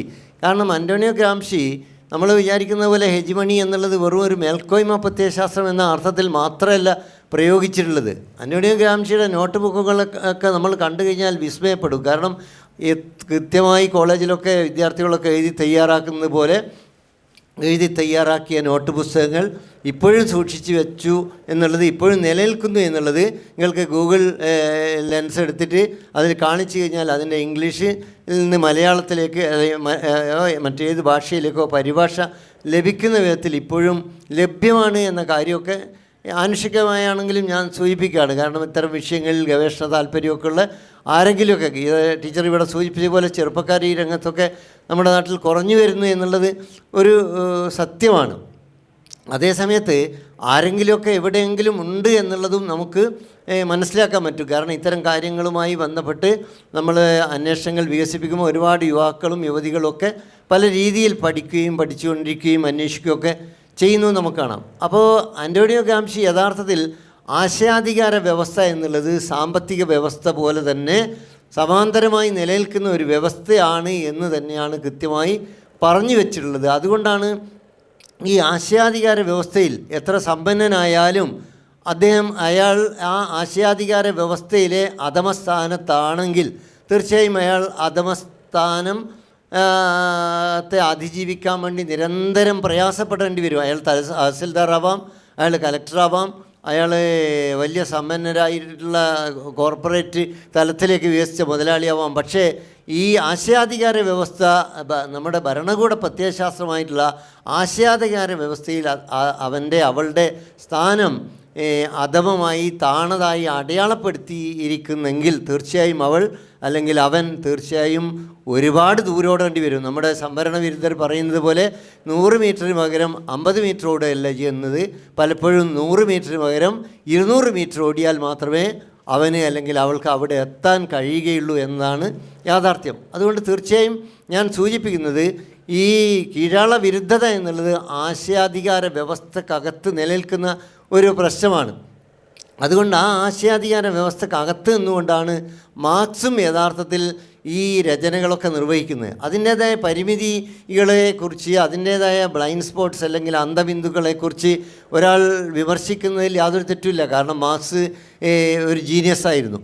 എല്ലാവർക്കും അറിയാവുന്ന പോലെ മാർക്സ് ഏംഗൽസിനെ ജീനിയസ് എന്ന് വിളിച്ചിട്ടുണ്ട്, ജീനിയസ് എന്ന് ഏംഗൽസ് തിരിച്ച് മാർക്സിനെയും വിളിച്ചിട്ടുണ്ട്. അവർ സാധാരണ മനുഷ്യർ തന്നെയാണ്, ജീനിയസായ സാധാരണ മനുഷ്യരായിരുന്നു. അവരെഴുതിയത് ഒരിക്കലും ആരും ചോദ്യം ചെയ്യരുതെന്ന് അവർ പോലും വിശ്വസിച്ചില്ല. അവർ തന്നെ ചോദ്യം ചെയ്യുകയും തിരിച്ചറിയുകയും തിരുത്താൻ ശ്രമിക്കുകയും ഒക്കെ ചെയ്തിട്ടുണ്ട് എന്നുള്ളത് 1872 കമ്മ്യൂണിസ്റ്റ് മാനിഫെസ്റ്റോയുടെ ആമുഖമെങ്കിലും വായിച്ചാൽ നമുക്ക് മനസ്സിലാവുന്നേ ഉള്ളൂ. അപ്പോൾ അതുകൊണ്ട് ഞാൻ സൂചിപ്പിക്കുന്നത് മാർക്സിസം എന്നുള്ളത് ഒരു അന്ധവിശ്വാസം അല്ലാത്തതുകൊണ്ട് തന്നെ ഇതിൻ്റെയൊക്കെ വായനയും പുനർവായനയും ഒക്കെ നിരന്തരം നടന്നുകൊണ്ടിരിക്കേണ്ടതാണ്. അത്തരത്തിലുള്ള പുനർവായനയുടെ ശ്രമങ്ങൾ ഇതിൽ നടത്തിയിട്ടുണ്ട്. ഇതിൽ അഷ്റഫ് ഒരു ചെറിയൊരു ശ്രമം നടത്തിയിട്ടുണ്ട്. പക്ഷേ അതിനെ ഒരു പരിമിതി ഞാൻ കണ്ടിട്ടുള്ളത്, എനിക്ക് തോന്നുന്നത് അഷ്റഫ് ഇവിടെ ഉണ്ടാവുമെന്നറിയില്ല, പിന്നെ ഈ ആദ്യ കാലഘട്ട മാർക്സ് എന്നുള്ളത് അത് അദ്ദേഹം തന്നെ പറയുന്നുണ്ട്, മാർക്സിസ്റ്റ് ആവുന്നതിന് മുമ്പുള്ള ഒരു മാർക്സ് എന്നുള്ള നിലയിലാണ്. പക്ഷേ മാർക്സിസ്റ്റ് ആവുന്നതിന് മുമ്പുള്ള മാർക്സ് ആയാലും മാർക്സിസ്റ്റ് ആയതിനു ശേഷമുള്ള മാർക്സ് ആയാലും മാർക്സ് നടത്തിയിട്ടുള്ള വിച്ഛേദപരമായിട്ടുള്ള ഒരു ജ്ഞാനസമ്പാദന രംഗത്തുള്ള വിച്ഛേദപരമായിട്ടുള്ള ഒരു മാറ്റത്തെക്കുറിച്ചുള്ള ഇതര പഠനങ്ങൾ വന്നിട്ടുണ്ട്. അൽത്തൂസറുടെ റീഡിംഗ് ക്യാപിറ്റൽ പോലുള്ള പുസ്തകങ്ങളാണ് ആ രംഗത്ത് വാസ്തവത്തിൽ പരാമർശിക്കേണ്ടത്. ഇവിടെ ഇമ്മാനുവൽ കാൻ്റ് മുതൽ ഹെഗൽ മുതൽ ഒട്ടനവധി ആളുകളെക്കുറിച്ച് അഷ്റഫ് ഇതിൽ പരാമർശിക്കുന്നുണ്ട്. തീർച്ചയായും അതൊക്കെ പ്രസക്തം തന്നെയാണ്. പക്ഷേ അങ്ങനെ പരാമർശിക്കുമ്പോൾ തീർച്ചയായും മാർക്സ് നടത്തിയിട്ടുള്ള ഈ ഒരു എപ്പിസ്റ്റമോളജിക്കൽ ബ്രേക്ക് അല്ലെങ്കിൽ ജ്ഞാനസമ്പാദനപരമായ ഒരു വിച്ഛേദം എന്നുള്ളത് കാണാതെ നമുക്ക് മാർക്സിനെ ആ അർത്ഥത്തിൽ അടയാളപ്പെടുത്താൻ കഴിയില്ല. അതുകൊണ്ട് തീർച്ചയായും അത്തരത്തിൽ ഇനിയും ഒരുപാട് വായനകൾ വരാനുള്ള സാധ്യതയുള്ള ഒരു കൃതിയാണ് അല്ലെങ്കിൽ രചനയാണ് ഈ ജൂത പ്രശ്നം. പ്രത്യേകിച്ച് ഇന്നത്തേതുപോലെ കലുഷമായൊരു കാലത്ത് അമേരിക്ക ഉൾപ്പെടെ ഇന്ത്യ ഉൾപ്പെടെ എല്ലാ രാജ്യങ്ങളിലും തീവ്രമായ സങ്കുചിത ദേശീയ വംശീയവാദം ഉയർന്നു വരികയാണ്. അപ്പോൾ ആ സങ്കുചിത ദേശീയവാദത്തിൽ ഊന്നൽ കൊടുക്കുന്ന രീതിയിൽ ഇപ്പോൾ അടുത്ത കാലത്ത് ഓപ്പൺഹൈമറുമായി ബന്ധപ്പെട്ട് ഓപ്പൺഹൈമറുടെ സിനിമ വളരെ ഗംഭീരമായ സിനിമ എന്ന നിലയിൽ ആഘോഷിക്കപ്പെടുന്ന സമയത്ത് അതിനോട് പ്രതികരിച്ചുകൊണ്ട് സിസക്ക് പറഞ്ഞ ഒരു കാര്യം നമ്മൾ ശ്രദ്ധിച്ചു കഴിഞ്ഞാൽ നമുക്ക് അറിയാവുന്ന കാര്യമാണ്. പക്ഷേ ആരെങ്കിലും പറയുമ്പോഴാണല്ലോ നമ്മൾ ശ്രദ്ധിക്കുന്നത്. അത് വളരെ കറക്റ്റാണ്. കാരണം ഹിംലർ കീശയിൽ കൊണ്ടു നടന്നിട്ടുള്ള ഭഗവത്ഗീതയെ ഈ സിനിമ കൊണ്ടാടുകയാണ്. അപ്പം ഭഗവത്ഗീതയെ ഹിംലർ കൊണ്ടാടിയത് എന്തുകൊണ്ടാണെന്ന് ചോദിച്ചു കഴിഞ്ഞാൽ അദ്ദേഹം അർജുനാവുകയാണെന്നാണ് സ്വയം അവകാശപ്പെട്ട് SS-ൻ്റെ തലവനായിരുന്ന വംശീയ ഉന്മൂലനത്തിന് നേതൃത്വപരമായ പങ്ക് വഹിച്ചിട്ടുള്ള ഹിംലർ അദ്ദേഹത്തിന് ആവേശം നൽകിയത് ഈ ഭഗവത്ഗീതയാണെന്ന് പറയുക മാത്രമല്ല അദ്ദേഹം സ്വയം തന്നെ അർജുനൻ ആവേശിക്കപ്പെട്ട വ്യക്തിയായി മാറുകയും ഈ കൃഷ്ണൻ്റെ സ്ഥാനത്ത് ഹിറ്റ്ലറെ പ്രതിഷ്ഠിക്കുകയും ചെയ്തുകൊണ്ടാണ് പ്രവർത്തിച്ചത്. ആ ഒരു ഇപ്പോൾ ഈ പറയുന്ന മൻഹട്ടൻ പ്രോജക്റ്റുമായി ബന്ധപ്പെട്ടാണല്ലോ ഈ സിനിമ. അപ്പോൾ മൻഹട്ടൻ പ്രോജക്റ്റിൽ വർക്ക് ചെയ്യുന്ന അതിൻ്റെ ശാസ്ത്ര സംബന്ധിയായിട്ടുള്ള കാര്യങ്ങൾക്ക് നേതൃത്വം നൽകിയിട്ടുള്ള ഓപ്പൺഹൈമർ അനുഭവിച്ച സംഘർഷവുമായി ബന്ധപ്പെട്ട് പറയുമ്പം ഓപ്പൺഹൈമർ ആയാലും ശരി, ഇവിടെ ഹിംലർ ആയാലും ശരി, ഇവിടെ യഥാർത്ഥത്തിൽ മനുവാദവുമായി ഉണ്ടായിട്ടുള്ള വംശീയ വിരോധത്തിൻ്റെ, വിദ്വേഷത്തിൻ്റെ, ഹിറ്റ്ലറുടെ പ്രത്യയശാസ്ത്രത്തിൻ്റെ ഒക്കെ ബന്ധം അനാവരണം ചെയ്യാൻ വാസ്തവത്തിൽ ഒരു സിസക്ക് വേണ്ടി വരുന്നു എന്നുള്ളത്. അത് സിസക്ക് അമേരിക്കയിൽ ജീവിക്കുന്നതുകൊണ്ടും അവിടെ ഈ സിനിമയുടെ അവതരണവുമായി ബന്ധപ്പെട്ട ചർച്ചകൾ നടക്കുന്നതുകൊണ്ടും ആയിരിക്കാം തീർച്ചയായും. പക്ഷേ ഞാൻ സൂചിപ്പിക്കുന്നത്, നമ്മളിപ്പോഴും ഇത്തരത്തിലുള്ള മൗലികമായ പ്രശ്നങ്ങളിലേക്ക് കടന്നു ചെല്ലാനോ, എങ്ങനെയാണ് വംശീയ വിദ്വേഷം എന്നുള്ളത്, വിദ്വേഷം എന്നുള്ളത് ഉന്മൂലനത്തിലേക്ക് നയിക്കപ്പെടുന്നത്. നമ്മുടെ ഇന്ത്യയിൽ ഇപ്പം നോക്കിക്കഴിഞ്ഞാൽ ബുൾഡോസറുകൾ നിരന്തരം പ്രവർത്തിച്ചു കൊണ്ടിരിക്കുകയാണ്. നമ്മൾ എത്ര പേരെ അത് അസ്വസ്ഥപ്പെടുത്തുന്നുണ്ട്, ആകുലപ്പെടുത്തുന്നുണ്ട് എന്നുള്ളത് പ്രധാനപ്പെട്ട ചോദ്യമാണ്. യഥാർത്ഥത്തിൽ പൗരത്വം നിഷേധിക്കപ്പെടുമോ? മാർക്സ് ഈ കൃതിയിൽ പറയുന്ന പോലെ തന്നെ പൗരത്വം നിഷേധിക്കപ്പെടുന്ന ആ ജനതയുടെ ഒരു പ്രശ്നമാണ്. അതേസമയം സെക്കുലറായ മുഴുവൻ ജനങ്ങളുടെയും പ്രശ്നമാണ് ആവേണ്ടതാണ്. പക്ഷേ അങ്ങനെ എത്രമാത്രം ആവുന്നുണ്ട് എന്നുള്ളതാണ്. എന്തുകൊണ്ട് ഇത്തരത്തിലുള്ള പ്രശ്നങ്ങളെ ഏറ്റെടുക്കാൻ ഇന്ത്യയിലെ സെക്കുലർ പ്രസ്ഥാനങ്ങൾക്ക് ഒരു ഷഹീൻ ബാഗ് ദില്ലിയിൽ സംഘടിപ്പിക്കാൻ കഴിയാതെ പോകുന്നു എന്ന സ്ഥലത്താണ് സ്വാഭാവികമായും മറ്റ് പലരും കടന്നു വരുന്നത്, മറ്റ് മാതാകീയ പ്രസ്ഥാനങ്ങൾ കടന്നു വരുന്നത്. അവർ തീർച്ചയായും അവരെ സംബന്ധിച്ചിടത്തോളം അത് അനിവാര്യമായ ഒരു ദൗത്യമായി മാറുകയാണ്. അതുകൊണ്ട് തീർച്ചയായും നമ്മൾ സെക്കുലറിസത്തിൻ്റെ അപകീർഷിതാവസ്ഥ നമ്മൾ സ്വയം തിരിച്ചറിയുകയും ആരെങ്കിലും കുളിപ്പിച്ച് കുപ്പായടിക്കുന്നതിന് പകരം നമ്മൾ ഇന്ന് ഈ കുളിയോ കുപ്പായോ അല്ല പ്രശ്നം, യഥാർത്ഥത്തിൽ മനുഷ്യർ തന്നെ അവരുടെ നിലനിൽപ്പിന് വേണ്ടി പടഞ്ഞുകൊണ്ടിരിക്കുന്ന ഒരു കാലത്തിലൂടെയാണ് കടന്നു പോകുന്നത്. അതുകൊണ്ട് ഈ ഒരു പ്രശ്നത്തെ യഥാർത്ഥത്തിൽ ഇന്ത്യയിൽ ഇപ്പം നടക്കുന്ന എല്ലാ പ്രശ്നങ്ങളും യഥാർത്ഥത്തിൽ ഈ വംശീയ മുതലാളിത്തവുമായി ബന്ധപ്പെട്ടാണ്. അത് പൊള്ളോക്കൊക്കെ നേരത്തെ പഠിച്ചതാണല്ലോ, നമുക്കെല്ലാവർക്കും പലർക്കും അറിയുന്ന കാര്യമല്ല ഇത്. ജർമ്മനിയിലെ സാമ്പത്തികമായ അവസ്ഥയുമായി ബന്ധപ്പെട്ട് അവിടെ നിന്ന് ഫ്രാങ്ക്ഫർട്ടിൽ നിന്നൊക്കെ ഓടിപ്പോയ ആളുകളുടെ കൂട്ടത്തിലുള്ള ഒരാളായിരുന്നല്ലോ പൊള്ളോക്ക്. അവരൊക്കെ തന്നെ പഠനങ്ങൾ നടത്തി നെപ്പോട്ടിസ്റ്റിക് ക്യാപിറ്റലിസം എന്നുള്ളത് നമുക്ക് സാമ്പ്രദായിക അർത്ഥത്തിലുള്ള ക്യാപിറ്റലിസം എന്ന രീതിയിൽ മാത്രം കാണാൻ പറ്റില്ല, അത് നെപ്പോട്ടിസ്റ്റിക് തന്നെയാണ്. അതുകൊണ്ടല്ലേ സ്വജനപക്ഷപാതപരമായി തന്നെ അംബാനിക്കും അദാനിക്കും തന്നെ എല്ലാം തീരെഴുതി കൊടുക്കുന്നത്, എല്ലാം നമ്മുടെ സാമ്പത്തികമായ വിനിമയങ്ങൾ മുഴുവൻ അവരുടെ കരങ്ങളിൽ ഇന്ത്യയിൽ അകപ്പെടുന്നത്. അതുകൊണ്ട് തീർച്ചയായും ഇന്നത്തെ ഇന്ത്യയെ അഭിമുഖീകരിക്കാൻ, ഇന്നത്തെ കേരളത്തെ അഭിമുഖീകരിക്കാൻ, ഇന്നത്തെ ലോകത്തെ അഭിമുഖീകരിക്കാൻ നമ്മൾ ഈ വംശീയ വെറിയുമായി ബന്ധപ്പെട്ടുള്ള വംശീയ വിദ്വേഷവുമായി ബന്ധപ്പെട്ട ഈ ഇന്നത്തെ പുതിയ രാഷ്ട്രീയം എങ്ങനെ തീവ്ര വലതുപക്ഷം എന്ന് പറയുന്നത് പോലും പൂർണ്ണാർത്ഥത്തിൽ ശരിയാണോ എന്ന് എനിക്ക് സംശയം, ഒരു സന്ദേഹം മാത്രമാണ്. കാരണം തീവ്ര വലതുപക്ഷം തന്നെയാണത്. പക്ഷേ തീവ്ര വലതുപക്ഷ വിഭാഗങ്ങളിൽ പോലും ഇത്രമാത്രം സങ്കുചിതമായി രക്തശുദ്ധിയുടെ അടിസ്ഥാനം, അതുകൊണ്ടല്ലേ ഈ കേരളത്തിൽ പോലും ഒരാൾ പരസ്യമായി വിളിച്ചു പറയുന്നത് എനിക്ക് അടുത്ത ജന്മത്തിൽ ബ്രാഹ്മണനാവണമെന്ന്. അപ്പം ബ്രാഹ്മണൻ എന്നുള്ളത് ഉത്തമമായി നിൽക്കുന്ന ഈ ഭഗവത്ഗീതയുടെ ഒരു പ്രശ്നവും അവിടെ തന്നെയാണ് സിസക്ക് പറയുന്നത്. അപ്പോൾ ഞാൻ സൂചിപ്പിക്കുന്നത് അങ്ങനെ അത്രമാത്രം വംശശുദ്ധിവാദത്തിൽ അധിഷ്ഠിതമായ തത്വസംഹിതകൾക്ക് ഉയർന്നു വരാൻ പര്യാപ്തമായ രീതിയിൽ നമ്മുടെ ഇന്ത്യ അല്ലെങ്കിൽ നമ്മുടെ കേരളം, നമ്മുടെ ലോകം ഇന്ന് പരിണമിച്ചതിൽ സാമ്പത്തികമായി കോർപ്പറേറ്റ് ഭീകരത തീർച്ചയായും അതിൻ്റേതായ പങ്ക് വഹിക്കുന്നുണ്ട്. പക്ഷേ അതേസമയം അത് മാത്രമല്ല എന്ന് നമ്മൾ തിരിച്ചറിയുകയും ഇതുപോലുള്ള പുസ്തകങ്ങൾക്ക് വായിക്കാനും ഇതുപോലുള്ള പുസ്തകങ്ങൾ ചർച്ച ചെയ്യാനും ഇതിനെ കൂടുതൽ വികസിപ്പിക്കാനും ഇതിലുള്ള വിള്ളലുകളും പഴുതുകളും കൂടുതൽ ചോദ്യം ചെയ്യാനും നമ്മൾ തയ്യാറാവണം എന്ന് മാത്രം ആശംസിച്ചുകൊണ്ട് അഭിവാദ്യങ്ങൾ അർപ്പിച്ചുകൊണ്ട് ഞാൻ എൻ്റെ വാക്കുകൾ ഉപസംഹരിക്കുകയാണ്. നന്ദി.